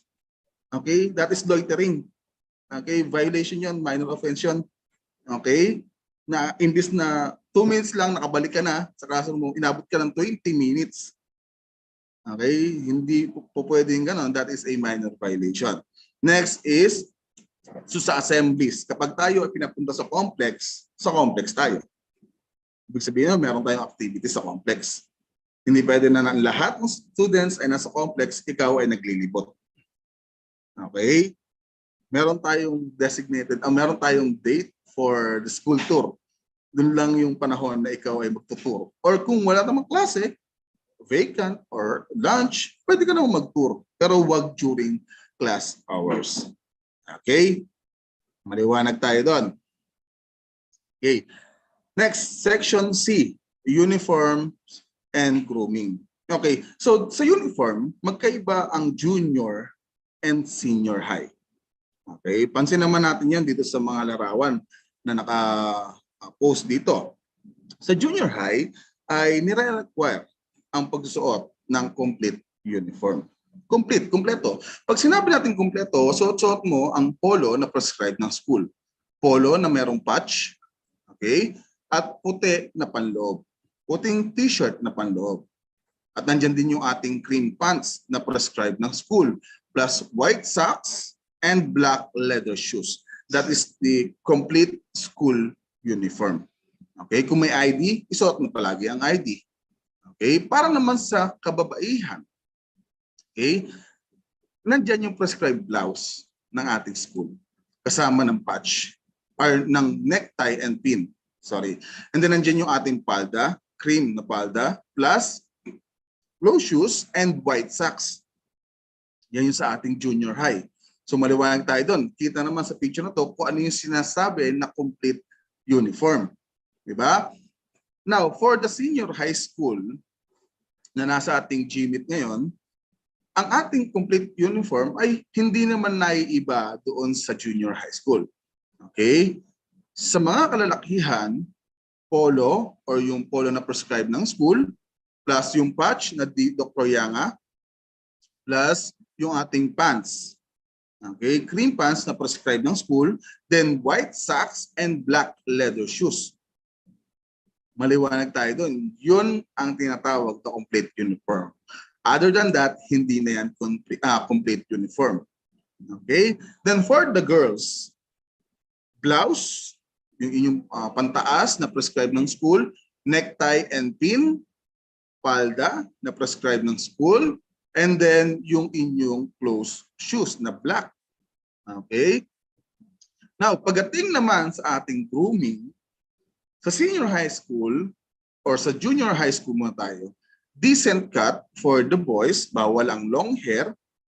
Okay? And then yung accessories, simplicity ang ating ini-enforce o ating ini-instill sa mga kabataan, sa ating mga estudyante, na tayo ay discourage na magsuot pa ng mga accessories o unnecessary accessories tulad ng mga gold chains, mga kwintas na ginto, porcelas na ginto, di ba? Kasi the school will not be held liable pag nawala yung mga accessories nyo na yan. Okay, so mas mabuti pa na huwag nyo lang isuot. Di ba? Same for the girls. Isang pair lang ng hikaw ang pinapayagan ng school. Simplest earring lang. Huwag yung mga nakalawit pa na gano'n, na bilog na malaki. Okay, hindi kasi Beyonce. Di ba? Para magganong hikaw. Okay. Then sa makeup, hanggat maaari ay wala sanang makeup. Hanggat maaari. Pwede naman mag-foundation, lip tint, yung transparent lang. Okay? Para lang hindi maging dry. Di ba? Pero yung mga may blush on pa, meron pa sa mata, hindi na natin yan pinapayagan. Okay? For the junior high school. Now, for the senior high school department, sa grooming, okay, for the boys, decent haircut. Okay? Make sure na decenteng tingnan ang inyong mga gupit, ang inyong mga buhok. I'm not saying na kailangan ay sobrang nipis niyan, 2x3, 2x4. Make sure na yan ay decenteng tingnan. Dahil kayo ay mga binata at dalaga na. Okay? Bawal ang hikaw sa boys. Okay? Walang maghihikaw sa boys. For the girls lang ang hikaw natin. And same sa junior high school, ang hikaw ay isang pares lang. Okay? For the makeup naman, make sure lang na yung makeup ay hindi excessive o hindi yung parang anong may pinturang pula sa mukha. Okay? Make sure lang na decenteng tingnan. Yun palagi. And simplicity. Okay? So that is for our uniform and grooming. Okay? Now, itong panahon na ito ay crucial para sa atin, sa eskwelahan at sa mga mag-aaral. That is why both junior and senior high school department, lahat ng estudyante ay pinapayagan. You are allowed, okay, to bring your cellular phones. Okay? But remember, okay, for the purpose of academic and communication for the parents or guardians sa ating mga junior high school, and for academic and emergency purposes for the senior high school. Tandaan, okay, pinapayagan for academic and communication purposes only. Okay? Ngayon, if ikaw ay mahuli, pwede naming ipakuha sa magulang mo. Okay? Or tawagan ng magulang mo for oral warning or written warning kapag nahuli na ikaw ay naglalaro sa cellphone habang nagkaklase. Okay? Tandaan natin, meron tayong oras. Meron tayong mga oras para maglaro, lalo na sa ating bahay. Kapag nakauwi na, kapag tapos na ang klase, tapos ang homework, doon kayo maglaro. Pero during class hours, okay, the purpose of your cellular phones is for academic and communication purposes only, both junior and senior high school. I hope it's clear. Okay, sana maliwanag tayo. Wala sana maging issue sa atin sa pagdadala ng ating mga cellphone sa paaralan. Okay? Next natin is major offenses. Okay? Sa major offense tayo. Now, sa mga major offense, medyo marami ito. Okay? Medyo marami. Mga major offense. First natin, section A is gross misconduct inside and outside the school. Okay? So, number one is any act of subversion. Okay? Kapag ikaw ay nanira, okay, or try kang i-overthrow yung system ng school, nanira ka ng property ng school, you will be held liable. Okay? Yung number one. Number two, sa ating section A, ang ating major offenses, is organizing and recruiting members and joining any unauthorized school organizations such as fraternity, sorority, and the likes of. Ang school, ating academic institution, ay walang in-recognize na kahit anong fraternal order. Okay? Or sorority. Walang nire-recognize ang DYCI na kahit anong fraternity. Kasi baka meron kayo makita school, gantong fraternity, school division, DYCI chapter. Hindi siya recognized ng school. Okay? At ang pagsali at ang pag-recruit doon sa mga ganung klaseng organisasyon ay mahigpit na ipinagbabawal ng paaralan. Okay? Maliwanag tayo doon. Okay. Next is preventing or threatening any student, faculty, or school personnel from entering the school premises. Pinagbantaan mo ang iyong kaklase, huwag kang papasok. Pag ikaw pumasok, gugulpihin kita. That is a major offense. Okay? Ang pagpe-prevent sa kahit sinong estudyante, guro o empleyado ng paaralan para pumasok sa school premises is a major offense. Okay? Number 4, engaging in any form of extortion. Ano po ba ang extortion? When we say extortion, it is a practice or an action of obtaining something, especially money, through force or intimidation or threat. Okay? Nananakot ka para makakuha ka ng pera. Tinatakot mo si A para ibigay sa iyo yung pera niya. That is extortion. Okay? Obtaining, it is a practice of obtaining something, especially money, okay, through force or threat, or through violence or threat. Okay, that is extortion. So that is a major offense. Next, acts of bribery to corrupt standards or instruction. Okay, meron siguro tayo nakikitang ganito sa mga pelikula or sa mga series na yung estudyante binabayaran si classmate or binabayaran si teacher para ipasa siya or para magkaroon ng favor sa kanya. Okay, that is bribery, and that is a major offense. Okay, maliwanag tayo doon. Next, criminal acts or any physical or verbal violence. Ang pagiging violente, okay, maging verbal man ito o physical, it is a criminal act and a major offense. Okay, next, starting and participating fights inside or outside the campus. And outside the campus. Okay, nasa loob ka man o nasa labas ng paaralan, kapag ikaw ay nagsimula ng away o ikaw ay kalahok sa isang away, you will be held liable.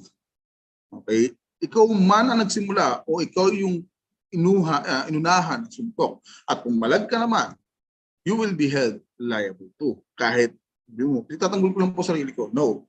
Ang sabi, starting and participating. Okay, so maliwanag tayo doon. Hindi naman karuwagan ang pagtakbo o ang pag-iwas sa away ay hindi kaduwagan. Tandaan yan, boys.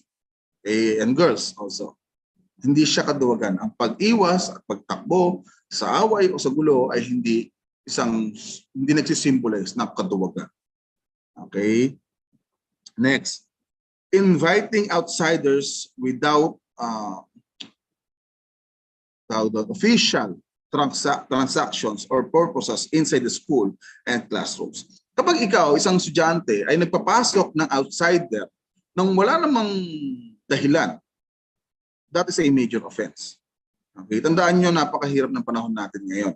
Napakadelikado ng panahon natin ngayon. Okay? So that is a major offense. Without official transactions, nagpapuntaan ng kung sino man dyan. Okay? Kung wala man lang purpose, wala man lang sinabing dahilan, bakit pinapunta, pinapasok mo pa sa room nyo, kasama ang mga klase mo, niligay mo sa kapahamakan. Kasi hindi natin alam, di ba? That is a major offense. Okay? Next, using of malicious or offensive against the school or any personnel. Kapag ikaw ay inundayan mo ng suntok, pinagbantaan mo ang iyong classmate, ang iyong guro, o kahit sino man na school personnel, you will be held liable, okay, of a major offense. Tandaan ninyo yan. Kasi minsan baka mainis tayo o nabibigan tayo, bigla mong undayan ng suntok ang iyong teacher. Diba? Nagblanko pa ninyo, undayan mo ng suntok. You will be held liable. Okay? Number 10, consistent disregard of school policy.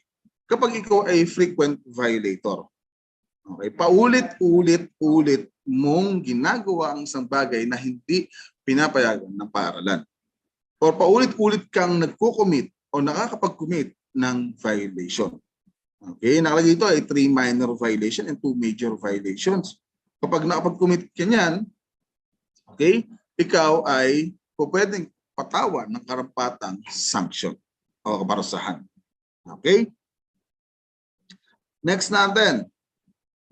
Section B, disrespect to school personnel, belief, and place of worship. Ito naman, kahit siguro nasaan tayo, especially the belief and place of worship, kailangan natin bigyan ng due respect. Okay? Respeto sa lahat ng klase ng paniniwala, kultura, at relihiyon. Okay? Hindi lang sa paaralan, maging sa labas ng paaralan. Okay? Next, in disrespect to school personnel. Okay. Kapag ikaw ay ginawa mong katawa-tawa o gumawa ka ng disrespectful o demeaning act towards the belief or practices of other religion, that is a major offense. Okay, regardless kung ano man religion mo, bigyan mo ng karapat na bigyan mo ng respeto ang religion ng iba o ang paniniwala ng iba. Okay? Okay. So, under section B, okay, desecration and improper use of the chapel. Nagpunta kayo ng chapel para magchismisan. Nagpunta kayo ng chapel para matulog. Nagpunta kayo ng chapel hindi para magsimba o hindi para gawin kung ano man yung purpose ng chapel. That is a major offense. Okay? Hindi ko na sabihin kung ano yung mga pwede yung gawin doon, pero alam naman natin ano ba ang purpose ng chapel. So other than that, you will be held liable. Okay? Threats and intimidation of fellow students, teachers, school personnel, and school administration. Bagit ko na ito kanina. Okay? Pag ikaw ay binagbantaan mo, okay, or in-intimidate mo ang sino mang estudyante, fellow student mo, ang iyong mga guro, ang school personnel or school admin, that will consist a major violation. Okay? Next is displaying rough and rude acts and mannerisms such as disobedience to lawful orders. Kapag kayo ay sinaway ng ating mga enforcers, nabanggit ko kayo na unang-una, yung mga ating code of discipline and behavior enforcers, kapag sinaway kayo, huwag yung bastusin. Okay?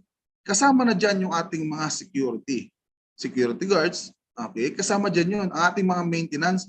Pag sinabi sa atin ng maintenance na, nak, pag mo na dyan itapon, puno na yan. Sundin mo.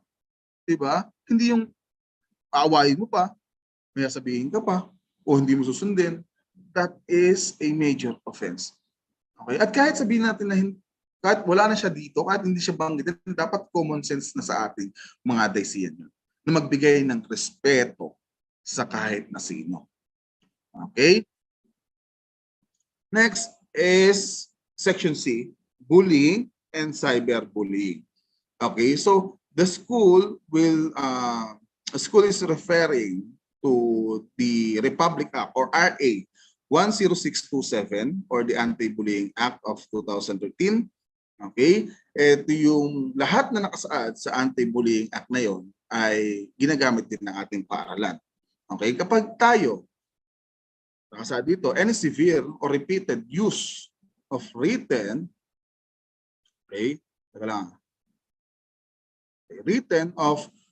use of written, verbal, or electronic expressions or physical act or gesture, or any combination thereof by one or more students directed at another student that has the effect of actually causing or placing the latter in a reasonable fear. Nagkukos ka, yung ginagawa mo ay nagkukos ng takot, physically or emotionally. Nagkukos ka ng harm sa other student, and that is bullying. Doon sa last natin, second paragraph natin, basahin nyo, making gossips. Pag sinabi natin making gossips, yan ay pagiging marites. Okay? Kapag pinagchichismisan natin, o gumagawa tayo ng chismis, frame up natin yung ating klase, gumagawa kayo ng kwento para masira, gumagawa kayo ng mga salita para pagtawanan siya, that is bullying. Okay? Making gossips, frame ups, fun of his or her classmates, schoolmates, that is bullying. Okay? And bullying ay may mataas na penalty. Okay? Especially dun sa mga hindi na minor. Okay? Especially, I'm not saying na yung minor ay exempted. Okay? Pero mas severe lang ang punishment doon sa mga hindi na minor. Okay? Next natin. Section D, dishonesty in personal or official dealings. Okay? So ito yung mga bawal under Republic Act 8293 or the Intellectual Property Code of the Philippines. The term intellectual property rights consists of copyright and related rights, trademark services, trademark and service marks, geographic indication, industrial designs, patent designs, in protection of undisclosed information. Okay? Siguro naman, hindi pa naman siguro sa ating i-incure yan, yung mga bagay na yan. However, sa ating next page, nakalagay dito na forgery. Okay? Forgery is a major offense o pamemeke. Okay? Pamemeke, lalo ng pirma ng mga teacher ninyo. Kung meron tayong clearance, huwag yung dadayain yung pirma. Mahuhuli lang kayo. Okay? Cheating in any academic matters, if violated, student will get a 0 score in that specific academic activity. Ito sana tandaan natin ito mabuti. Kapag ang isang estudyante ay napatunayan na nangopya, nagpakopya, o nag-cheat sa kanyang exam o quiz, maliwanag dito na sinasabi, specific academic activity. Doon sa activity na yun, sa specific activity na yun, kung saan siya ng daya, okay, 0 na siya doon sa chinit niya na yun. Okay? Magiging 0 na siya doon. Next natin, leakage of any academic material and crucial information which are still not for public disclosure. Kapag tayo ay may nakitang information or data or document na binigay sa atin, at yun ay intended para sa Daisians lamang, wag mong ipamimigay sa kahit na kanino. Or yun ay intended para lamang sa iyo, wag mo ipapakita o ipamimigay kahit kanino. Okay, that is a major offense. Okay? Then, okay, so tampering or falsifying official documents. Yung ating mga cards, mga Form 137 natin, and then the likes of that, okay, mga forms ng estudyante. Bawal niyong i-falsify, bawal niyong dayain yun. Okay? Bawal, kahit naman sa labas ay bawal yung tampering or falsifying official documents. Okay? Plagiarism, unauthorized use of school name. Ito, minsan kasi, may mga bata na magaling talaga sa mga mobile games. Diba? COD, magaling mag-COD, magaling mag-Valorant, magaling mag-ML, magaling mag-LOL, mag-Dota.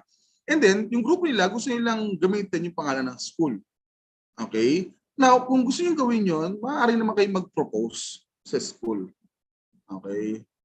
Maaari kayo mag-propose para magamit ang pangalan ng school. Kung kayo naman ay puro estudyante, di ba? At yan naman ay competition o valid competition, di ba? O valid tournament, di ba? So hindi mo na kailangan pang parang gamitin ng walang paalam kasi po pwede ka naman magpaalam. Okay?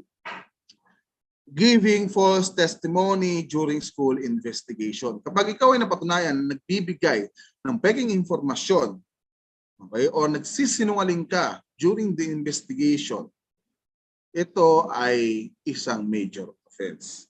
Okay? Pagpapahiram ng card, ng ID, pagpapahiram ng ID mo, binigay mo dun sa isa para makapasok. Or yung library card mo, binigay mo dun sa isa para makakuha siya ng libro. That is a major violation. Okay? Lending of ID card and library card to fellow students for official use. That is a major offense. Okay? So, now, dito sa ating mga na-discuss ngayon, hindi ito, o kumbaga, ito yung pinaka-summarize na lang to eh.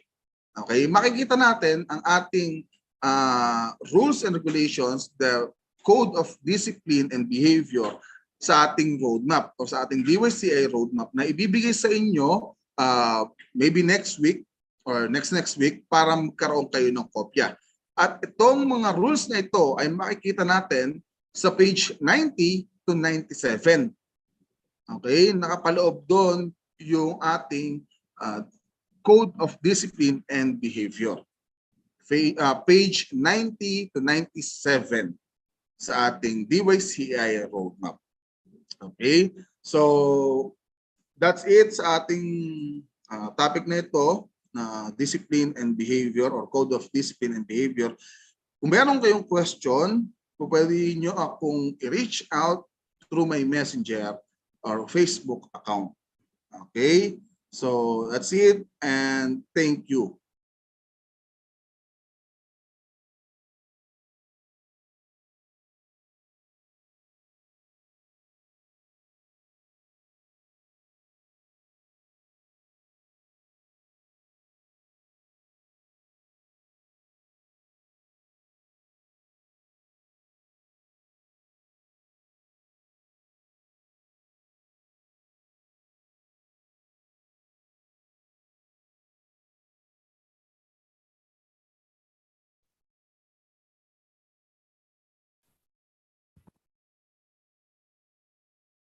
And that's for our do's and don'ts for our dear Dacians. Just a reminder with regards our uniform, since we are still waiting for the stock of our uniform at our cashier's office, we will be allowing our dear students to wear smart casual until September 31. Only those who don't receive their uniforms yet. And also, we will be allowing up until just a specific time our dear students to not wear or not have their pins and their patches, right, sir? Yan. And also, since we also allowed our junior high school students to have or to bring their cell phones, again, just a reiteration, you have to be responsible, bring your cell phones at your own risk, and you are only allowed to use it for academic and for communication purposes. So in the event that we fail to follow that, of course, your teachers still have the authority to confiscate the phones. Let's say, for example,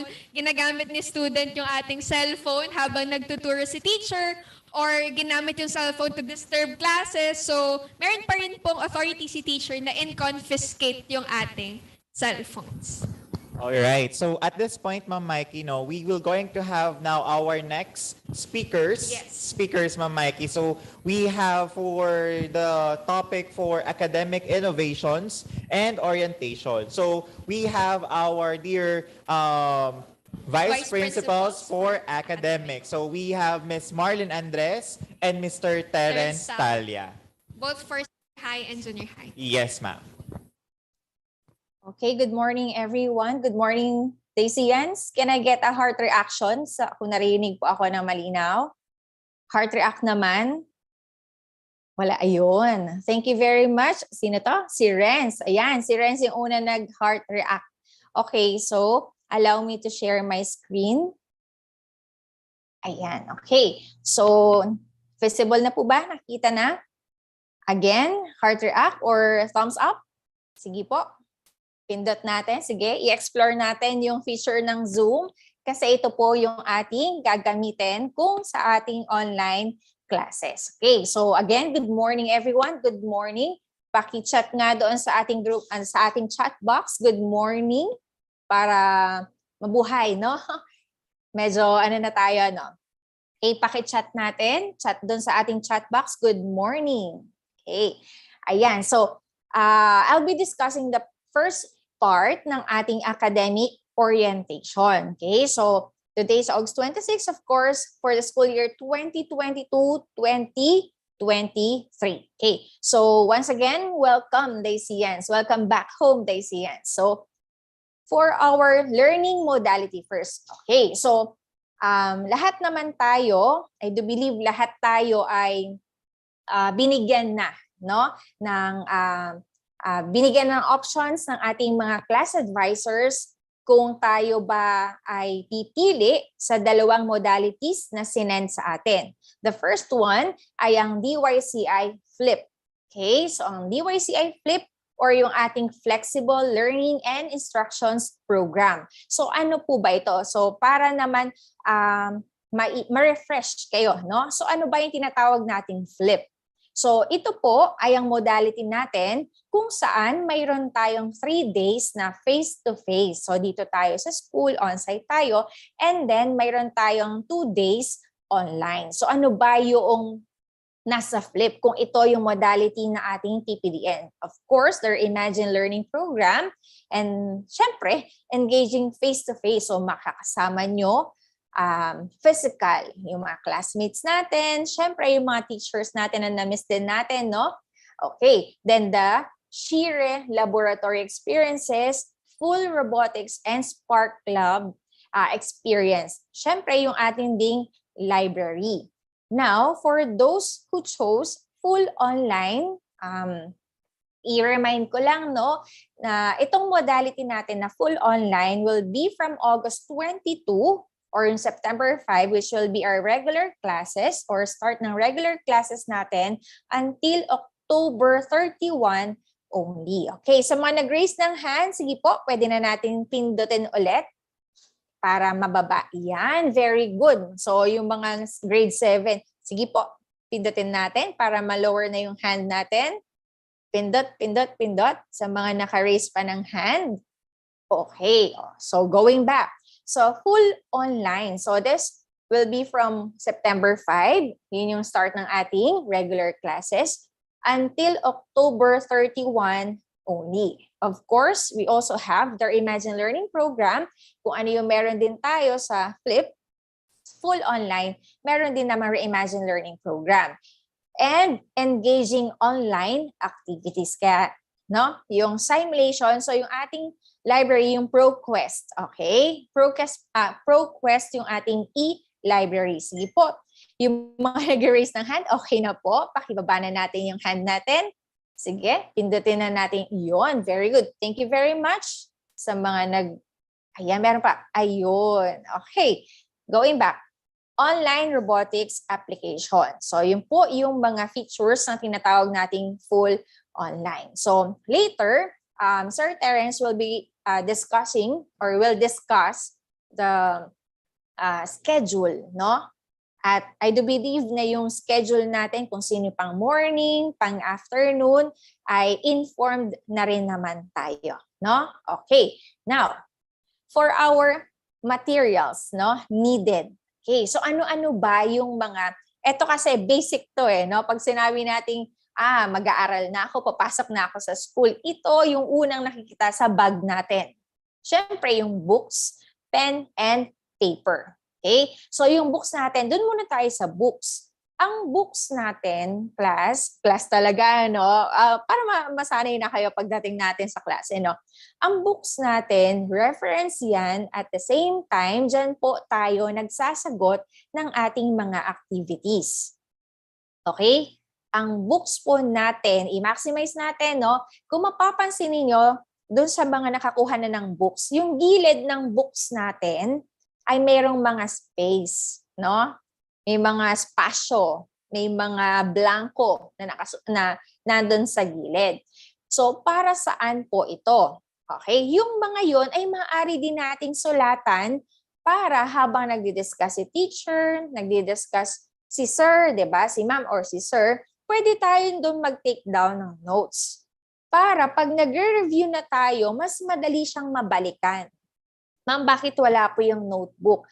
Actually, notebook naman, hindi naman siya nire-require ng teachers.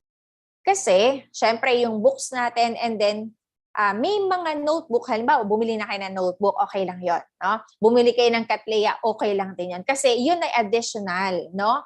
Para yung mga notes natin, yung iba kasi mas preferred nila na sa notebook, okay lang po yon, no? Okay lang. So, ilan ba yung subjects na imimit natin o mamimit natin mga subject teachers?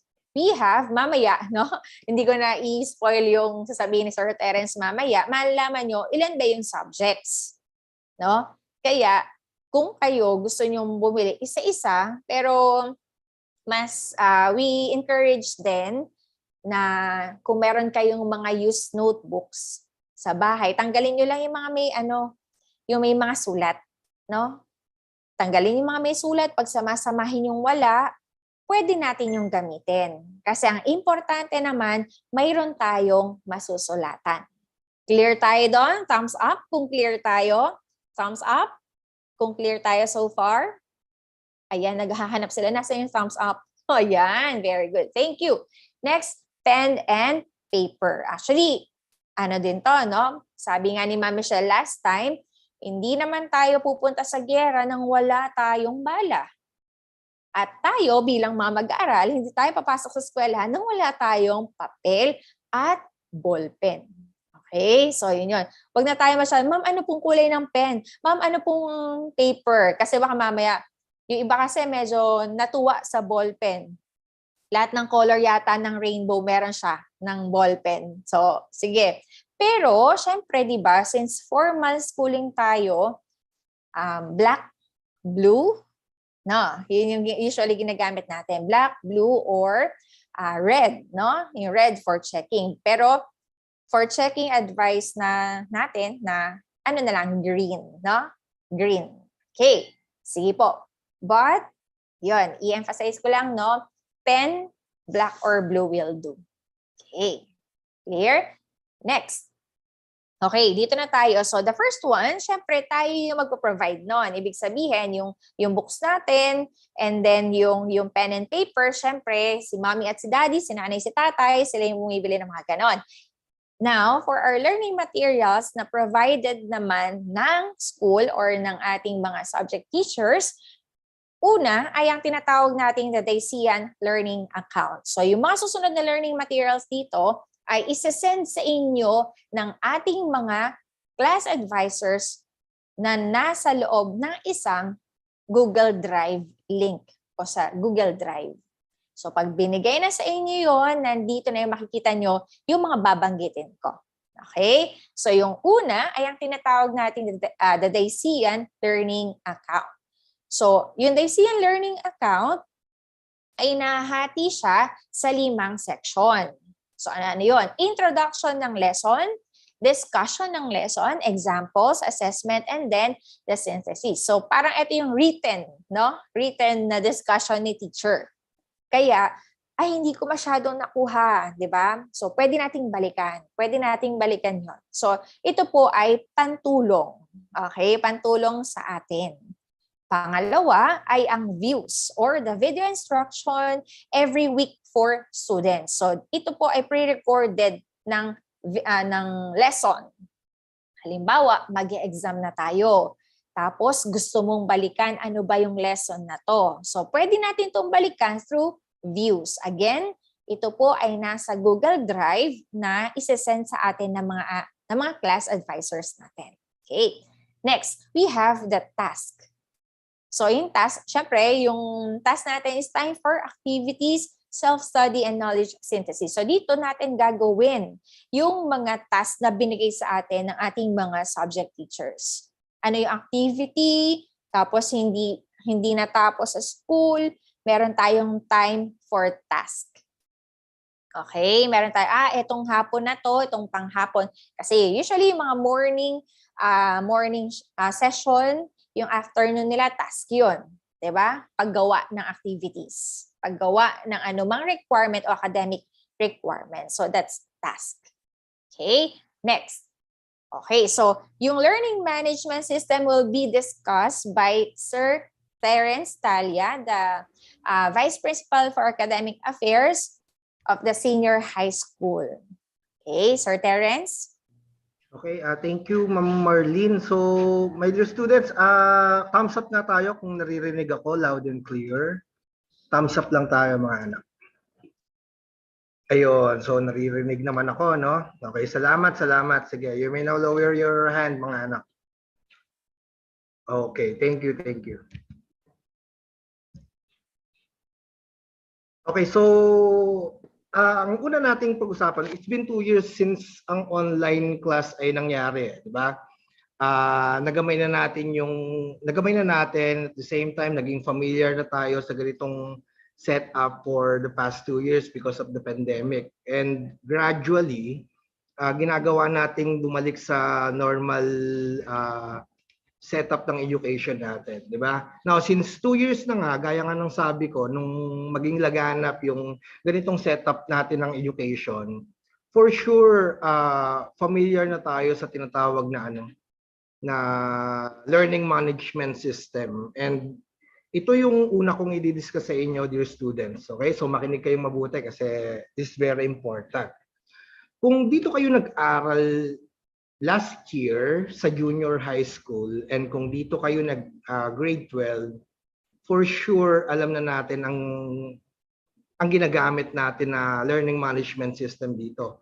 So for the benefit of the grade 7 students, grade 11 students, and transferees, i-discuss natin siya. Meron po bang changes, sir? Sa junior high school, ganun pa rin po ba? Sa senior high school, ganun pa rin po ba? O meron pong nagbago? So for the junior high school, ang LMS na ginagamit natin, gagamitin natin for this school year, ay Google Classroom. Okay? And for the senior high school, ay Schoology. Okay? Now, bakit ba mahalaga na magkaroon tayo ng LMS or yung learning management system? My dear students, ito ay para matrack ng teacher ninyo kung kamusta ba ang academic performance ninyo. And also, halimbawa sa Schoology, senior high school students, pwede ring malaman ng parents ninyo at makamusta kung kamusta yung academic performance ninyo dahil pwede silang magkaroon ng parent account. Okay? So dito sa LMS, makikita natin ang mga learning materials. Pwedeng i-upload dito yung mga learning materials kagaya ng sinasabi ni Ma'am Chi kanina na magagamit nyo for advanced learning. Okay? Also, yung submission ng mga activities dito din. Okay? Dito din maaaring mag-conduct ng assessment, ng quiz, ng long test, yung mga teachers natin. And maaari din mag-post ng announcement dito yung mga subject teachers ninyo. Okay, sa iba't ibang mga subjects ninyo. So, bawat subjects merong kanya-kanyang Google Classroom. And sa senior high school, meron sa Schoology, bawat subject, merong kanya-kanyang course. Okay? So, for the senior high school students, ang inyong Schoology login credentials ay ibibigay ng inyong mga subject teachers. Also, magkakaroon din tayo ng orientation and training na separate para mas maintindihan natin yung paggamit ng Schoology sa tulong ng ating mga Schoology account specialist. So, i-invite natin sila para i-orient tayo and ituro sa atin kung paano maggamitin ng Schoology. Okay? So, I hope nabigyan tayo ng idea, especially sa mga new students, kung ano yung gamit na LMS at ano yung gagamitin nating LMS for the junior high school and the senior high school department. Okay? Now, kung learning platform yung pag-uusapan natin, sir, ano po ba ang gagamitin ng junior high school? Ano po ba ang gagamitin ng senior high school? Wala naman nagbago doon. Para sa mga old students sa junior high school and senior high school, nabanggit na din naman ni Ma'am Chi kanina, ni Ma'am Marlene, na ang gagamitin sa junior high school na learning platform mga anak ay Zoom. Okay? So kaya kanina sinusubukan ni Ma'am Marlene na sabihan kayo na navigate or tignan-tignan yung mga tool na meron sa Zoom, lalong-lalo na sa grade 7, kasi baka bago sa inyo to. Okay, so dapat maging familiar na kayo sa paggamit nito. Okay, so for the senior high school naman ay Google Meet tayo. So bawat section ay merong G Suite account and magkakaroon ng permanent link sa junior high school and senior high school kung saan papasok. Okay, so every time na meron kayong online class, merong permanent Zoom link and Google Meet link na dun kayo lagi papasok. Okay? So sana clear tayo doon. No? Now, sige, para magkaroon kayo ng idea ano bang interface ng Google Classroom at ng Zoom. Ito ang itsura ng Google Classroom. So kung sa smartphone o kung smartphone ang gamit ninyo, ganyan yung interface niya. Okay? Madali naman siyang gamitin, no? Hindi naman siya ganun kakomplikadong gamitin.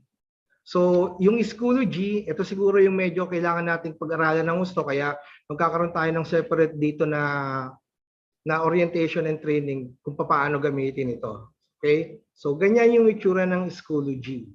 So, nandyan, makikita nyo dun sa left side yung mga materials na pwedeng i-upload dyan, no? Pwedeng mag-update ang mga teachers nyo kung sakaling merong mga announcement. May attendance din dyan. Okay? So, lahat ng klase ng assessment pwede dito sa Schoology. So, ganyan yung interface. So, sa mga susunod na araw, makikita nyo kung paano ito gamitin. Tuturo namin sa inyo sa senior high school department. Okay? Now, punta tayo dito sa next slide. Yung makikita nyo dyan, mababasa ninyo, meron dyan nakalagay na summative exam, monthly exam, quarterly achievement test. By the way, yung quarterly achievement test, kung hindi kayo, baka hindi kasi ito yung ginagamit yung term before. Kung kayo ay transferee or kung kayo ay grade 7, grade 11, no? Ang quarterly achievement test, parang ito yung ating periodical exam. Okay? Major exam to mga anak. No? So familiar tayo dyan. Familiar tayo sa tatlo na yan. Ngayong hybrid setup, paano ba natin i-conduct? No? Saan natin i-administer yung mga ganitong klase ng major examinations? So i-administer siya sa ZipGrade. ZipGrade ay sana maging familiar kayo dito, no? Dapat maging familiar kayo. Ito yung application available sa iOS and even Android devices, no? One of these days magsasend kami ng tutorial video on how to use ZipGrade para guided tayo sa kung paano ba natin iti-take yung iba't ibang mga assessment natin using ZipGrade.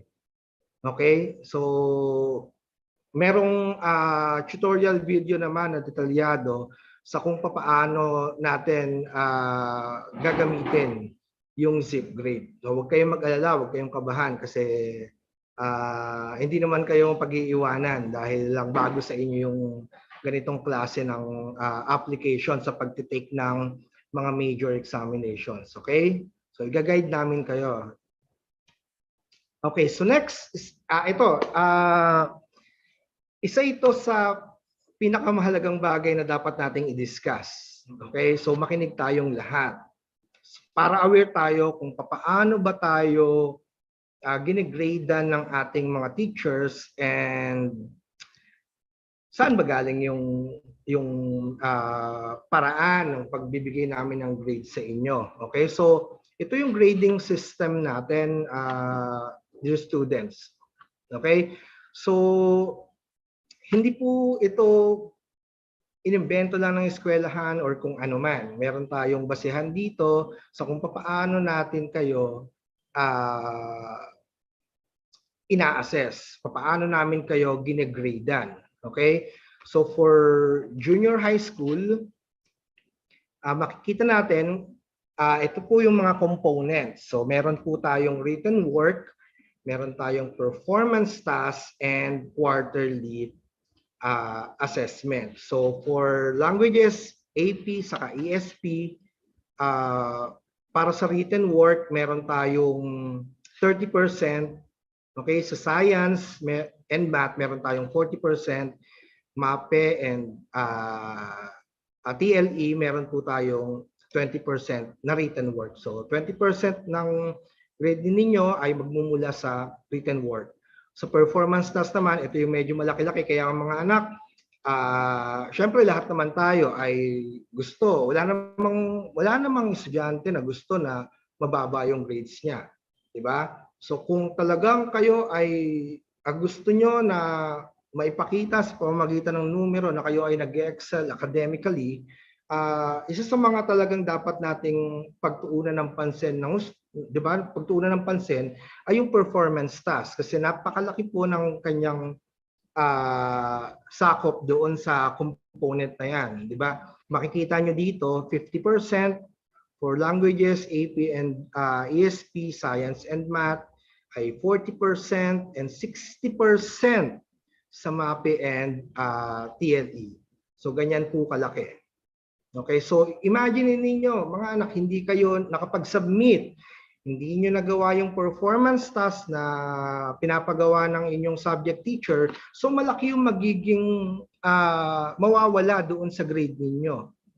Okay? So tandaan ninyo, dear students, no? Kaming mga teacher ninyo, since academics naman itong pinag-uusapan, kaming mga teacher ninyo ay nagko-compute lang naman talaga ng grade ninyo. Kung ano yung bagay, yung binigay nyo sa amin na output ninyo, yun yung gagradean namin. Yun yung binigay ninyo. So ibig sabihin, yun yung sinabi nyo na computein namin. 'Di ba? Kaya kung gusto natin na talagang maging mataas yung grades natin, galingan natin, gandahan natin yung mga output na sinasubmit natin sa mga teachers. Okay? So, ganon. And last ay yung quarterly assessment. So 20%, 20%, pare-parehas, no? Yan ang sa junior high school. Anyway, i-detalye pa yan ng inyong mga subject teachers sa unang araw ng inyong pag-meet. Okay? So next slide, Ma'am Chi. Okay, ito ay para sa senior high school naman.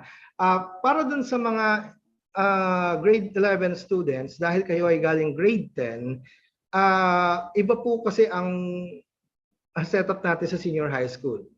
Okay? Makikita nyo mamaya sa mga subjects na iti-take ninyo. Okay? Yung mga subjects na tinatake sa senior high school, before ay sa college ko na-take. Pero sa senior high school, ibinaba siya. Okay? So yung mga subjects dito eh medyo mas matataas na level. Okay? So nahati ito sa tatlo ang senior high school pagdating sa mga subjects, no? Meron tayong core subjects, meron tayong applied subjects, and meron tayong specialized subjects. So parang major natin 'yan. Okay? So ngayon, same lang din naman sa junior high school yung components, written work, performance tasks, and quarterly assessment. So para sa core subject, meron tayong 25% na written work, 50% na performance tasks, and 25% na quarterly assessment. Okay? So may konting difference. May konting difference. Sa core subject yan. Sa core subject. Then all other subjects, yung applied subjects ay 25, 45, and 30. Okay? So, work immersion, lahat itong nandito sa third column ay work immersion yan. Maipapaliwanag sa inyo yan unti-unti ng mga subject teachers nyo sa mga susunod na araw. Okay? Pero usually, ang work immersion ay tinitake yan ng mga senior high school students na grade 12 sa kanilang last semester. Okay? So 35% ang written work, 40% ang performance task, and quarterly assessment is 25%. So yun ay para sa mga nag-take ng academic track. So sa TVL naman, meron tayo ditong ICT and HE. Ito yung grading system ninyo. So napakataas po ng performance task. Again, isa yan sa pinakamahalaga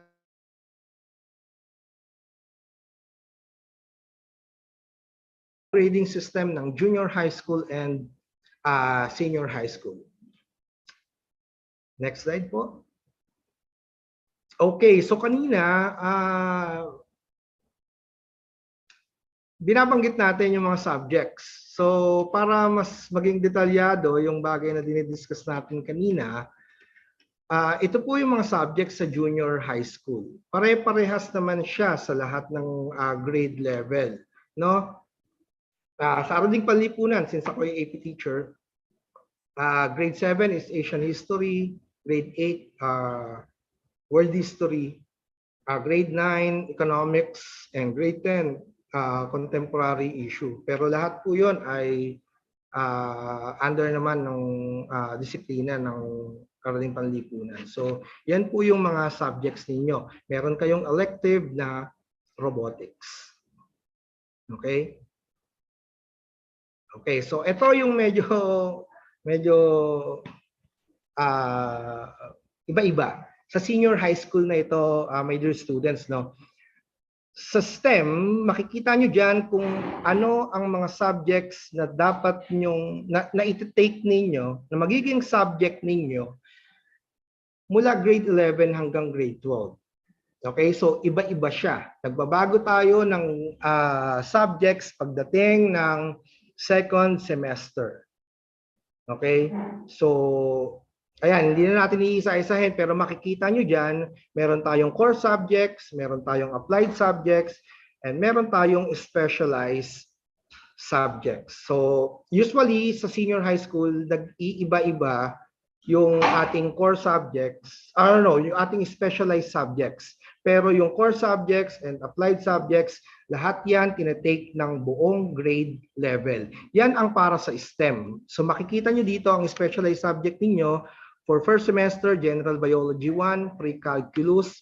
Pagdating ng second semester, General Biology 2, and Basic Calculus. So for grade 12, General Chemistry 1, and General Physics 2. So pagdating ng second sem, General Chemistry 2 and General Physics 2. So nagkamali lang, dun sa first semester, 1 yon. Okay? Then meron kayong research capstone at ito yung inyong immersion. Okay? So magkakaroon tayo ng separate na orientation doon sa work immersion kapag mag-i-start na yung second semester ng grade 12. Okay? So next slide, yan ang sa STEM. Okay, so kung mapapansin nyo dito, same lang yung core subjects and applied subjects ng senior high school, both 11 and 12. Okay? So magkakaiba lang talaga sa specialized subjects. So for grade 11, business math and organization and management, pagdating ng second semester, FABM 1 and principles of marketing. So sa grade 12, isa lang ang specialized subject nyo ng first semester, and pagdating ng second semester, medyo marami. No? Applied economics, business ethics, hindi lang nakita dyan, pero may business finance pa dyan, and business simulation, yung inyong work immersion yon. May research capstone ang STEM, meron kayong business simulation for ABM, grade 12. Next slide, ma'am. Okay, so for UMS, DISS, then DIASS pagdating ng second semester, then creative writing. Okay? So, ayan, makikita natin, iba yung specialized subject din. Next slide. Okay, so ICT strand, CSS. Pero makikita nyo, isa lang yan, pero yan ay 8 hours. Okay? So, mas mahaba yung oras na allotted sa subject na yan. Then for the HE, maritime, so ayan po ang ating specialized subjects. Sa mga maritime students, tignan natin to. So para kayong kapatid nyo ang STEM strand, kasi almost the same subject kayo, maliban lang dun sa ilan, no? Next slide po. Okay, so sa home economics, so cookery, food and beverages, and tourism. So para sa grade 11 na HE strand, so sa buong taon ay cookery ang inyong ita-take. Okay, so ito yung ating magiging schedule. Sample lang naman to, pero para magkaroon kayo ng idea, kung hindi ako nagkakamali ay lahat naman kayo ay na-inform na kung kayo po ba ay AM batch and afternoon, kung morning class or afternoon class. Okay, so makikita nyo rin dito sa screen ngayon kung sino yung mga advisor ninyo.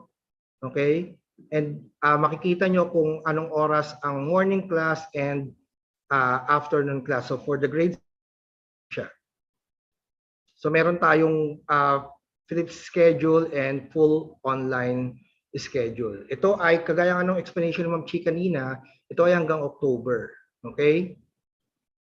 So for grade 8, ayan po ang ating sample schedule. Then for the grade 9, and then grade 10. So yan po ang sa junior high school department. And for the senior high school department, so parehas lang tayo. Yung modality, kung flip ang pinili ninyo, 3 days face-to-face, then 2 days online. So kung kayo ay full online, 5 days kayong merong online class. Okay? So ito po ang schedule natin. Okay, so that's it. So kung meron ba kayong mga questions, so pwede nyong erase dito para masagot namin ni Ma'am Marlene.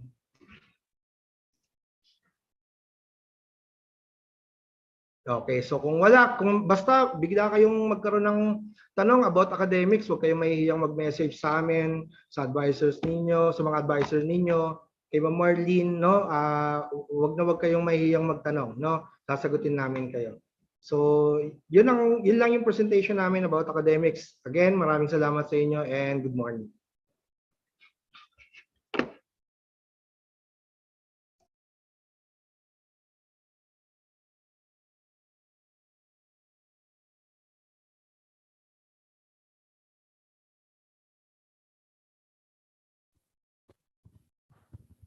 All right. Thank you po, Ma'am Chin and Sir Terence, sa ating guwapo at magandang mga Vice Principals for Academics. Thank you so much for reminding us po tungkol sa mga bagay that our students need to be reminded of, especially with regards their academics. And also, please keep posted on your respective GC para po sa inyong schedule for your chosen modality. Now, let's proceed with our next. Ma'am Mikey, Yes, if po. they have questions regarding po or concerns sa kanila pong academics, they can approach their advisors or they can message Sir Terence for senior high school and Ma'am Marlene Andres for junior high school.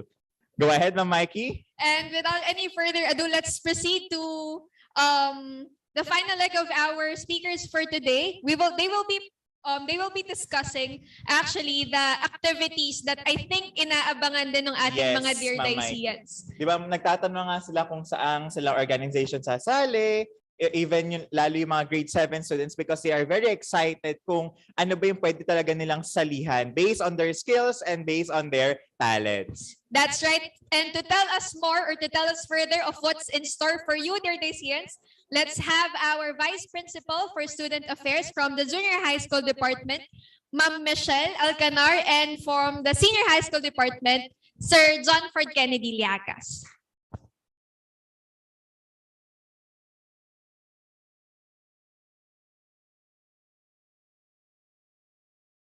Mabuhay, mabuhay, mabuhay, my dear Dacians. Once again, I am Ma'am Michelle Alcanar, your Vice Principal for Student Affairs, but you can call me Ma'am Shell. Ayan, especially those students na makakasama ko all throughout the school year sa Filipino Subjects and Values class. But this time, dear Dacians, pag-usapan natin ano-ano kaya yung mga organizations or clubs na pwede ninyong salihan this school year. And so, Student Affairs Office, we believe that every Dacians must have one or more organizations, lalo na kung hindi naman magkakaroon ng conflict sa schedule. So, isa-isahin natin yung ating institutional organizations or clubs, ating junior high school organizations, and our senior high school organizations. So, simulan na natin with our institutional organizations. Number 1, ang pwede ninyong salihan, dear Dacians, ay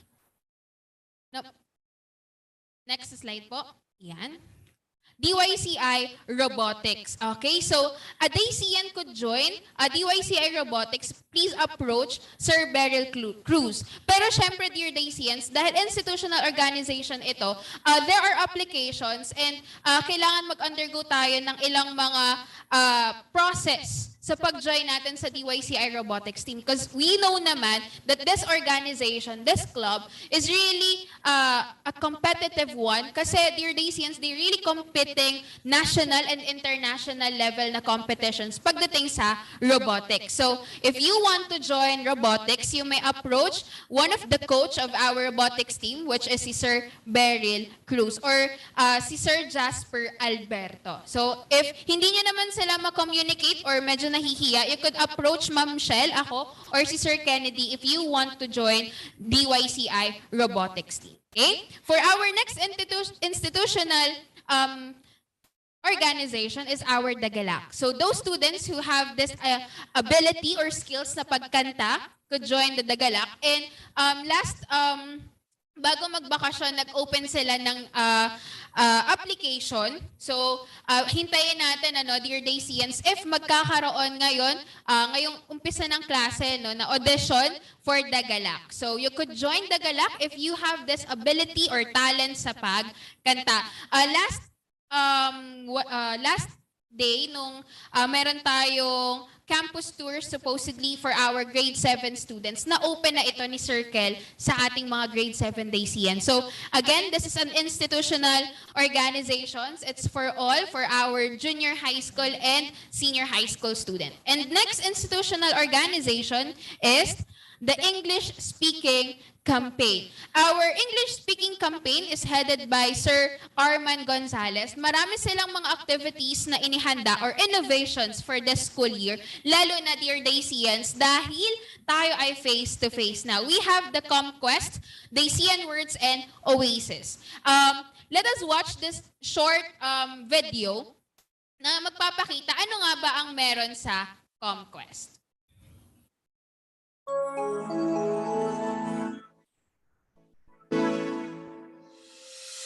It has long been established that DYCI is an educational institution that puts a premium on teaching its students on how to love English. Through the years, we have been able to launch a series of English-related campaigns that are uniquely Tatak Dacians. These programs and innovations have vastly contributed in forming Dacians who are proficient communicators of English and world-ready professionals. Despite the pandemic and the challenge of the distance learning modality, DYCI still managed to launch Oasis. Oasis, speaking of Tatak Dacian, Oasis is an exclusive website that encourages students to speak in English, to record them, and post it online. And as we continue this legacy, DYCI now brings you another exciting innovation that will make learning English more fun and enjoyable. Dear Dacians, DYCI proudly presents English ComQuest, or English Communication Quest. English Communication Quest, or English ComQuest, is a Dacian exclusive mobile game app that primarily aims to help every Dacian in enhancing and practicing their English communication skills in a fun and more exciting way.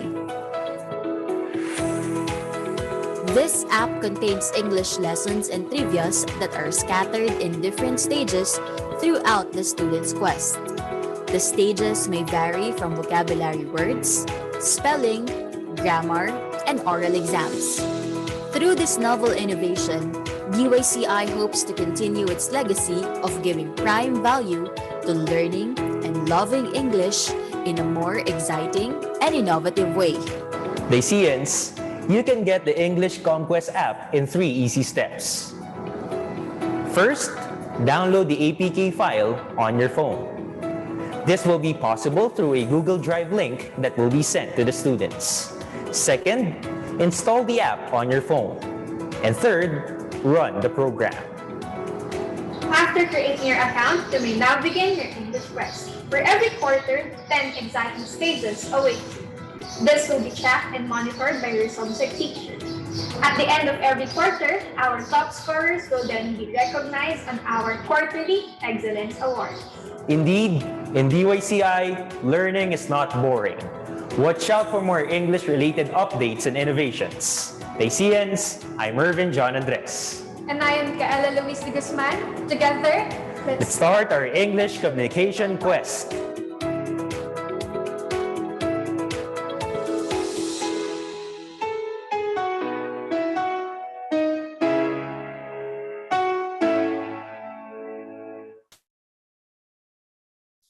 Ayan. So, dear Dacians, don't worry kung medyo naging mabilis yung video natin regarding sa ComQuest. But Sir Arman assured naman na all activities natin regarding sa English facilitation ay mabibigyan at mailolaunch siya this school year. So, abangan natin those students who has this ability and skills pakikipag-communicate through sa English medium, 'di ba? Pwede kayong sumali sa ating English facilitators. Okay? So, ilan lang 'yan, ComQuest, Dacian Words and Oasis. Marami pang mga innovations pagdating sa English communication ang ipoprovide sa atin ni Sir Arman Gonzalez. So next institutional organization is our Peer Facilitator Circle headed by Ma'am Ampi Rakis, one of our guidance advocates. So si Ma'am Ampi and all the peer facilitator natin will be guide, or they will set as a guide ng other Dacian. So, ibig sabihin, for example, Ma'am Michelle, isa akong peer facilitator. And one of my colleagues, or sabihin na natin classmates or Dacians, let's say for example, si Ma'am Judy, meron siyang mga concerns, may problem siya, she needs help.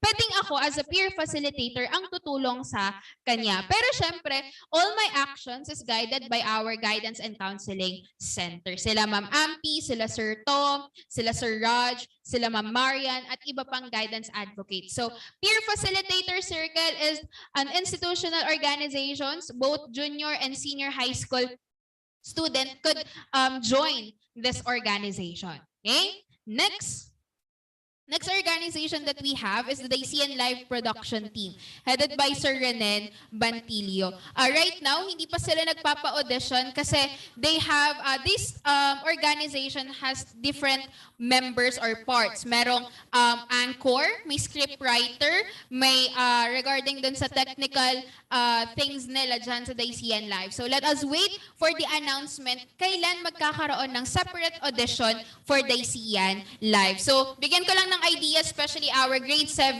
grade 8, and grade 9 students. Ito yung organization kung saan nagpapahayag sila ng mga news dito sa campus natin and outside our campus. Pwedeng Philippine news or international news. Okay? That's for Dacian Live natin, dear Dacians. And our next organization is... Next organization that we have is... Okay, the Dacian School Paper. This time naman, dear Dacian, kumbaga kanina, ma'am, live na nire-report yung balita. This time, isusulat naman natin. To tell you this, Dacians, last year, we were, hindi tayo nagkaroon ng chance to produce a school paper. But this time, dahil face-to-face na tayo, and Sir Irvin Andres and Ma'am Judy Ann Complido, sila yung magiging head natin or facilitator ng school paper, both English and Filipino medium. Magkakaroon na tayo ng e-copy ng ating school paper. So, si Sir Irvin and Ma'am Judy will look for members na merong kakayanan pagdating sa pagsulat ng articles, pagdodrawing, and they have creative pagdating sa editing, lalo na kung ile-layout na yung ating school paper. Okay? The next organization that we have ay the dance troupe organization headed by Sir R.V. Mendoza and Sir Jonathan Dorega. Last community mass, may nakita tayo na nag-perform na mga dancers, and to our grade 7 students, nung nagpunta kayo dito last Monday or nung nagkaroon tayo ng campus tour, may nakita kayong mga students na nagsasayaw. So if you have the ability, the talent to perform, to dance, interpretative man yan, or yung mga pop na songs, basta sumasayaw, you could join the dance troupe. And si Sir Jonathan and Sir RV will always be there para i-guide kayo sa choreography, to share the creativity and syempre talent sa pagsayaw. Okay? Next organization that we have is for the Debate Society, the Alethea Group, headed by Sir Irvin. So these are the students na merong talent pagdating sa pakikipagdebate. No? Siyempre, in a wise way pa din, kumbaga educational pa rin yung pakikipagdebate, no? Hindi yung kumbaga may masabi ka lang.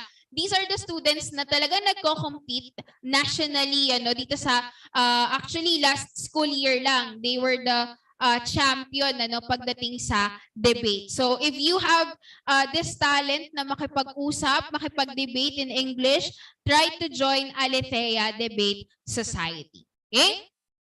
Next we have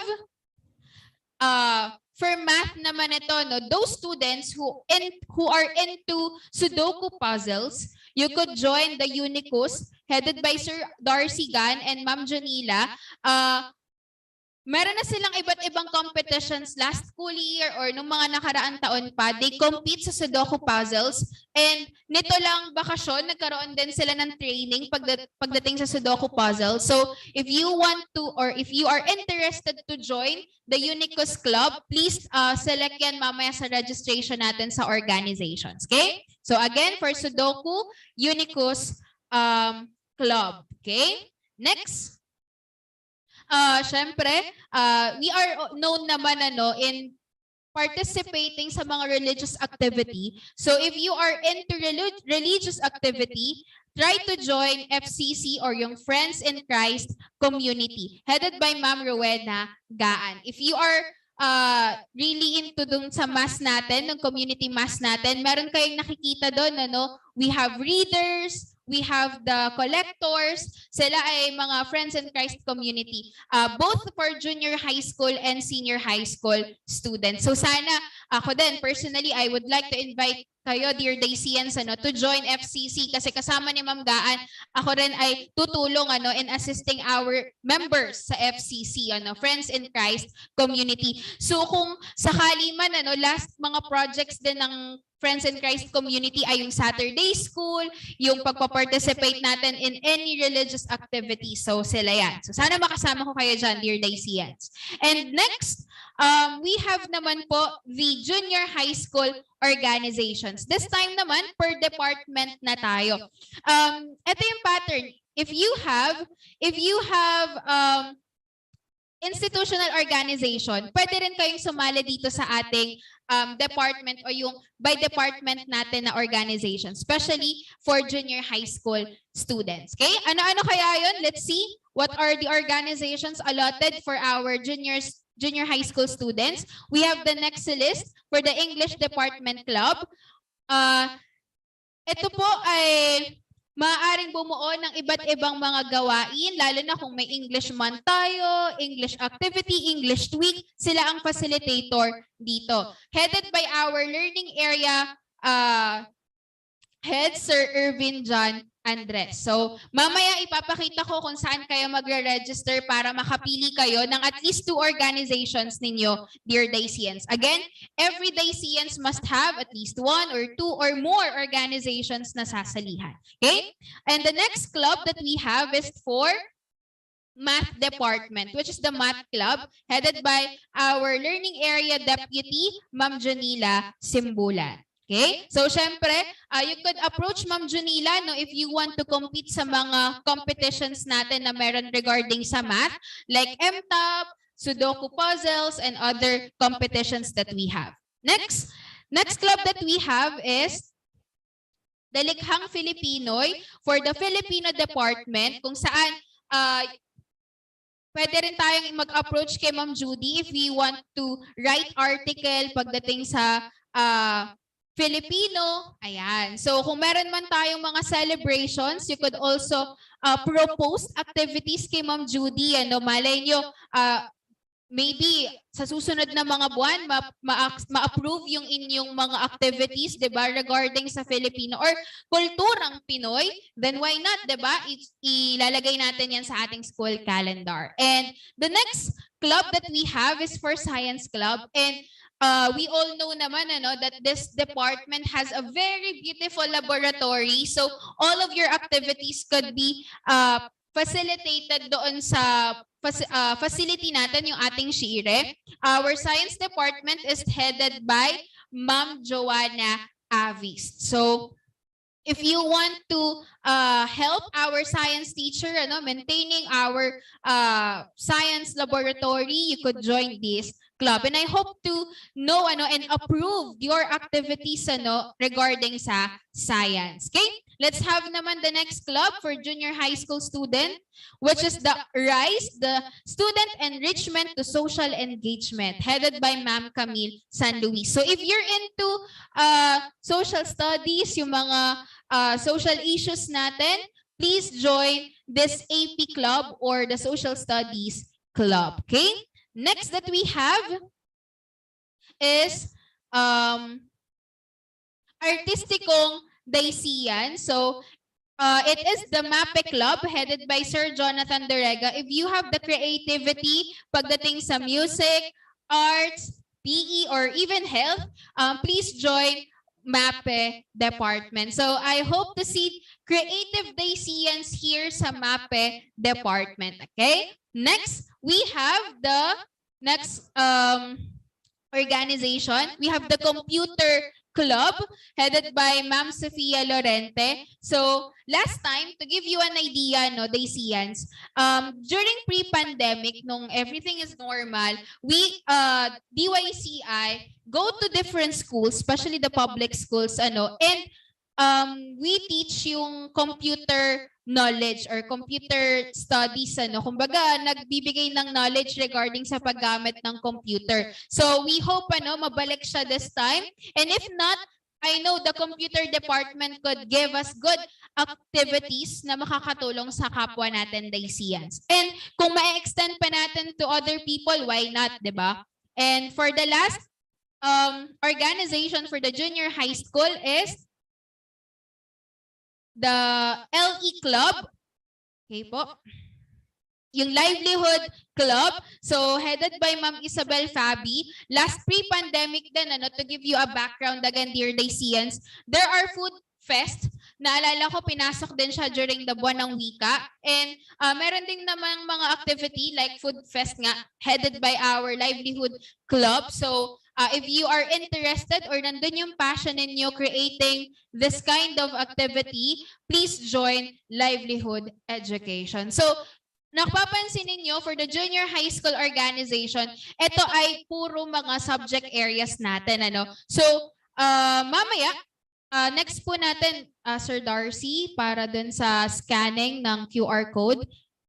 Bago ko pala makalimutan, my very own Council of Student Leaders,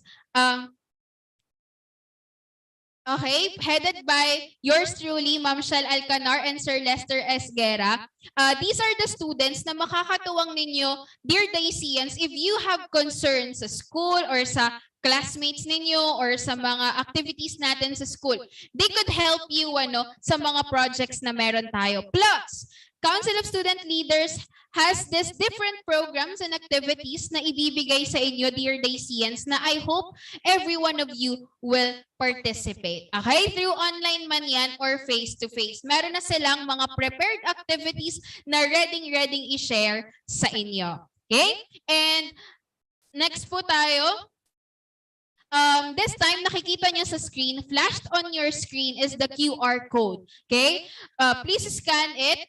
Tapos po, mag-join po tayo ng organization. And after that, until mamaya pong hapon, I will be forwarding the answers or the results sa ating mga learning area heads para malaman sino yung mga nag-register na sa iba't ibang organizations. Okay? So please, take a screenshot of it, dear Daisians. I am again requesting po na ma-flash sa screen yung ating QR code para ma-screenshot ninyo, dear Daisians, at mamaya makapag-join po tayo sa iba't ibang mga organizations. Okay? So mga kasama ko sa Zoom account and syempre sa mga nasa Google Meet, kindly give us a thumbs up kung na-screenshot, nakuha yung ating mga junior high school organization plus the institutional organizations. Ayan, I can see a lot of thumbs up at this moment. So I guess I am clear pagdating sa ating junior high school and institutional organization. At this moment, let me introduce to you our student affairs senior high school vice principal para naman ipakita at maiparating sa inyo, lalo na sa ating mga grade 11 students, what are the organizations or strands na pwede nilang salihan ngayong school year.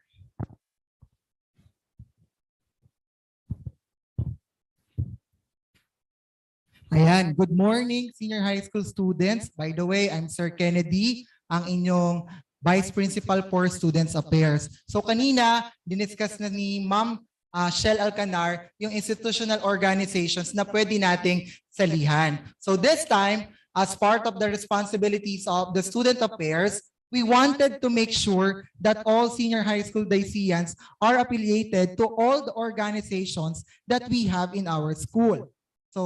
So for every strand that we have, there is a specific organization aligned to it. So ang lahat ng organization na meron po tayo ay syempre may kanya-kanya pong proyekto or activities na gagawin. So in line with this, the students or kayong mga senior high school students will help to discover your talents that are related to your strands. At ano ba yung ipinasok nyong strands para higit ninyong maunawaan. So, isa-isay natin. Okay? So, next. So, sa academic strands, so, ulitin lang natin, no? We have 4 strands para sa academic track. First, yung ABM or yung Accountancy, Business and Management. Ang UMS, which is Humanities and Social Sciences strand. And the Pre-Baccalaureate Maritime. And the last one is the STEM strand or Science, Technology, Engineering, and Mathematics. Pagdating naman sa technical vocational track, meron tayong 2 strands, which is the Home Economics and ICT, or ang ibig sabihin ay Information, Communication, and Technology. So isa-isay natin yung different organizations na nakapaloob dun sa ating bawat strand. So first is yung ABM, which is the Societal Tycoons. So this an organization for ABM students which objective is to promote creating shared value. So this is headed by Sir Nel Asarcon. So lahat ng iyan mga kapatid, no, sa mga susunod pang panahon, i-discuss yan ng ating mga strand head or yung mga head ng bawat organization para masigit ninyong maunawaan kung ano ba yung nakapaloob dun sa organization at ano pa yung gagawin nyo sa organization na iyon. So again, the Societal Tycoons headed by Sir Nel Asarcon. So next. Hiraya. This is for YUM students, no? What is the objective? The objective of Hiraya is to bridge enlightenment to the youth about current events and societal issues. So this organization aims to introduce to all YUM students the learning areas of this strand. And this is headed by one and only Sir Terence Talia, ang ating academic chairman. And next organization, please. CBOL. Pagdating naman po sa CBOL, ito po ay para sa mga STEM students. So this organization is for STEM students and pre-baccalaureate maritime strands. It aims to support and enhance the new normal of education in the midst of the pandemic. So this will be manifested through disseminating scientific-related information that is both beneficial to teachers and students. So this is headed by Ma'am Grace De Los Santos. Next organization, please. And this is for ICT Strand. So Gates, Jobs, Magpili, and Banatao, and Michelin. Okay? So ang tawag po sa kanila ay Digits, the ASEAN Guild of Information Technology students that will create platforms for them to showcase their skills when it comes to IT-related concepts, programs, and softwares. This is headed by Ma'am Princess Arisala. Okay. Next po. I think this is for home economics. Coaches, the Council of Accelerating Home Economics Enthusiasts. So this is headed by Sir Gerald Santos, ang ating LE head, no? This organization for the home economics strand students to further enhance and develop their skills that are expected from them. Coaches will provide opportunities to students to be involved in webinars and skills-based activities that are related to home economics. Yan po ang ating coaches para sa ating mga HE students. And I think the last organization that we have in senior high school is the Senior Council of Student Leaders. So, ang SCSL po ay pinamumunuan ni Sir Jerome West Cruz at ang kanilang Secretary General ay walang iba kundi si Christine Bernardino. Pagdating dito sa SCSL, may mga kukuha ng mga volunteered students, I think, no? Yung tinatawag na sentinels to maintain the disciplines and para may yung ating mga rules, no, sa ating eskwelahan. So again, no, that is the organizations na involved sa senior high school na per strand. So again, no, in line with this, lahat na organizations na nabanggit natin ay may gagawing mga proyekto and activities sa ating school year 22-2023. So, ayan. So, para naman makita natin kung saan man po kayo isasali, so kindly scan this QR code for senior high school. So, konti na lang. Malalapit na tayo matapos. Alam kong gutom na kayo. Konting tiis lang. So, ito po ang ating QR code. Ayan. Kindly scan the QR code to join to our different organizations na meron tayo. So pwede po kayong sumali sa DYCI Dance Group, Dagalak, kung ano man po ang naisip ninyo, wala pong problema. Kung mas marami po, mas maganda para ma-discover ninyo ang inyong mga talento. Kindly raise your hand nga kung nascan na po ang ating mga QR code for our senior high school students. Ayan, mga nag-raise ng kamay ay mga junior high school. Nasaan ang mga senior high school? So I think yun lamang po. Muli, no? Don't forget to join in any organizations para ma-explore pa natin yung mga opportunities and to discover our talents that are related to our strands. So thank you very much, senior high school students. Ayan, thank you Sir Kennedy for those for giving us the idea ano-ano nga ba yung mga organizations natin for the senior high school level. Banggitin ko lang din, dear Dacians, ma'am, makaka-join po ba kami sa Council of Student Leaders? Actually, hindi kasi dumadaan tayo sa election for our Junior High School Council of Student Leaders or yung ating CSL and our Senior High School Student Leaders o yung SCSL. You could support them dun sa mga upcoming projects and activities nila. And you could also check and like yung kanilang mga pages sa ating Facebook account. Okay? So please search na lang po Council of Student Leaders, DYCI, or yung ating sa senior high school naman ay Senior Council of Student Leaders. So please check that, paki-like, para ma-update tayo, no, dear Dacians, doon sa mga projects and activities na ilo-launch ng ating council. Okay? So at this moment, dear Dacians, part of our opportunities are the different activities that we have dito sa DYCI. Aside from the academic contests, academic competitions that we have, we also have extracurricular activities. And to share with you, ano-ano nga ba yung mga aabangan nating activities, I would like you to watch some of our videos na prepare today. So simulan natin, what are the religious activities that we have? Let us all watch this video.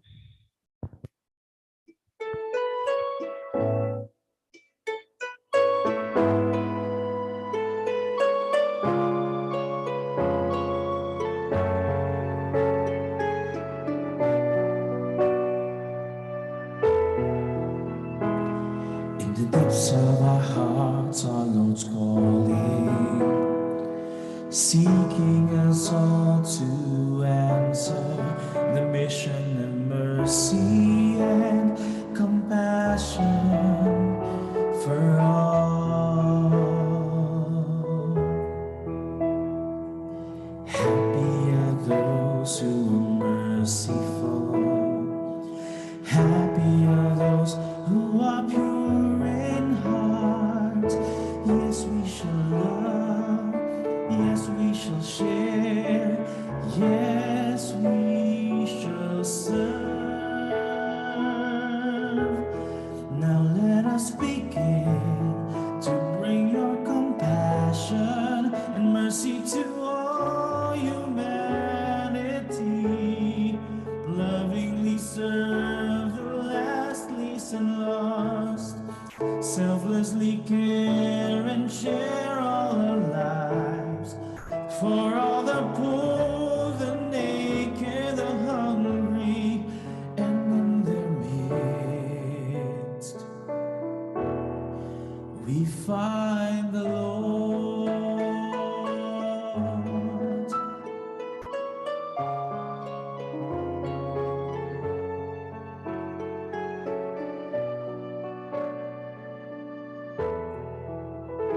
Through your heart, oh dear Jesus, I feel their pain, yearning for even a glimpse of hope, and a ray of light to brighten this world.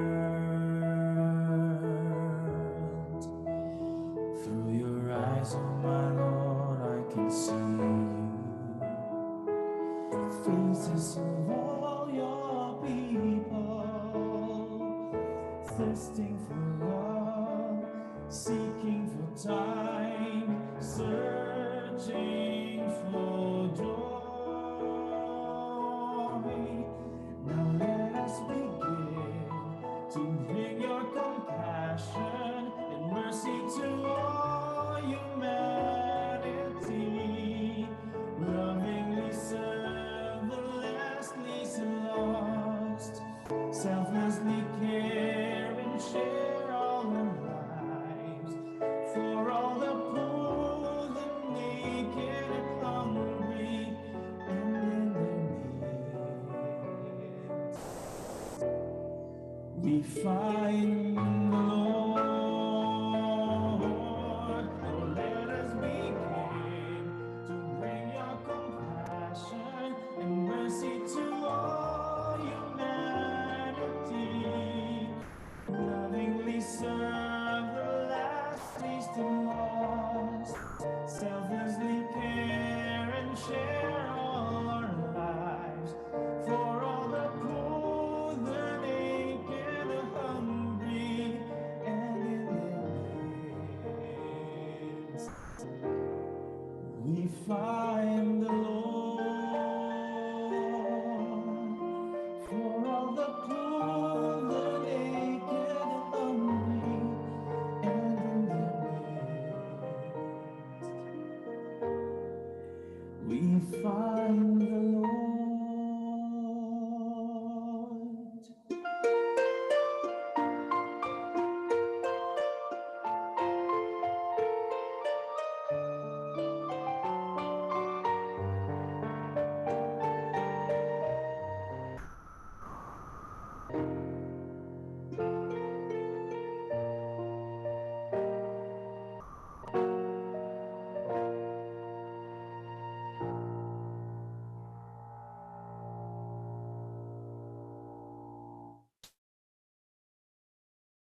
Yun, Dear Daisyan. So napanood natin some of our activities natin during the pre-pandemic. But don't worry, Dear Daisians, kasi lahat yan ay ibibigay natin ngayong school year.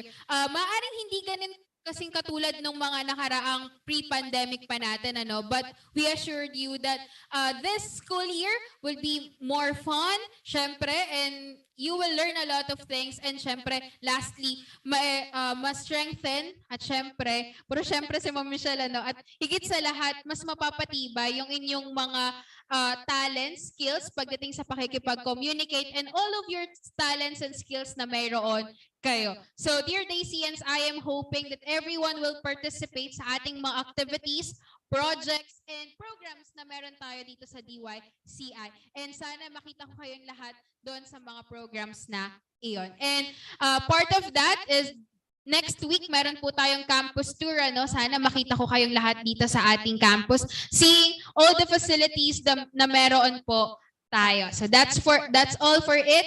That's all for me, my dear Daisians. And I hope to see you around. Thank you.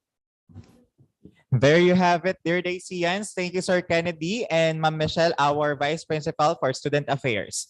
And we hope, dear students, gaya nga po ng sabi ni Ma'am Michelle na you need to explore your talents and skills. Para po noon malaman natin kung saang organizations po ba tayo sasali.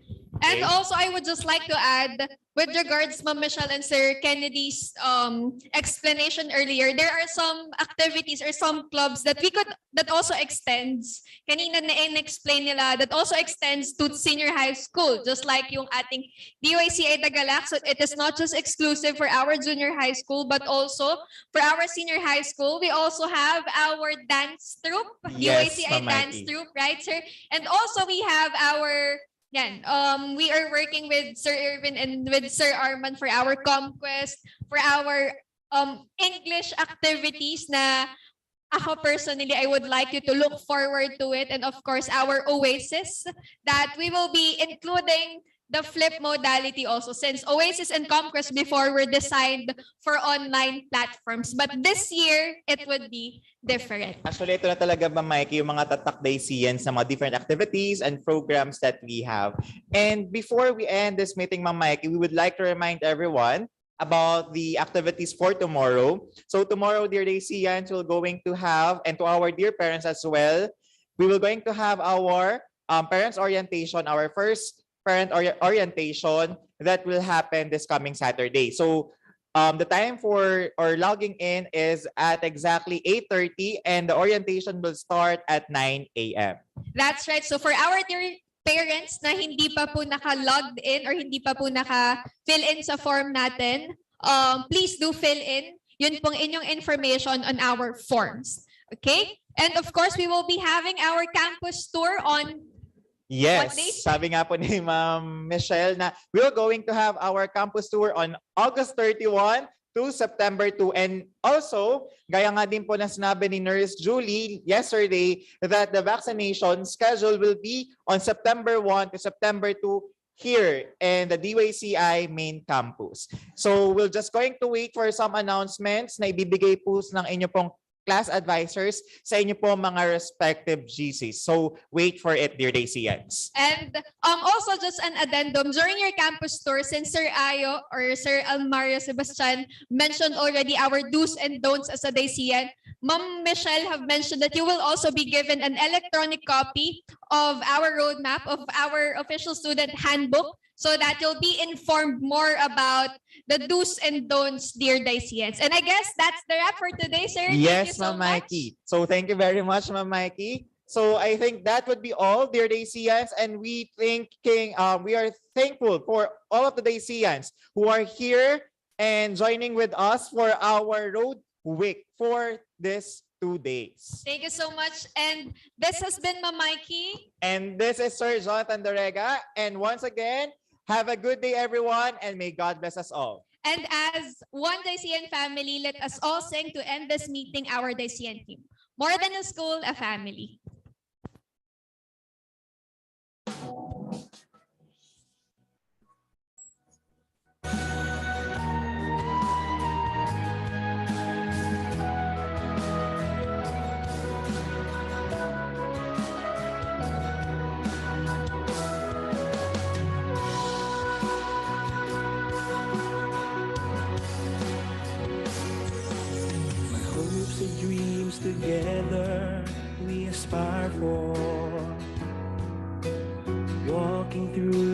life's journey with God instilled in our hearts. We strive for excellence in everything we do. Far more than this, we are a family.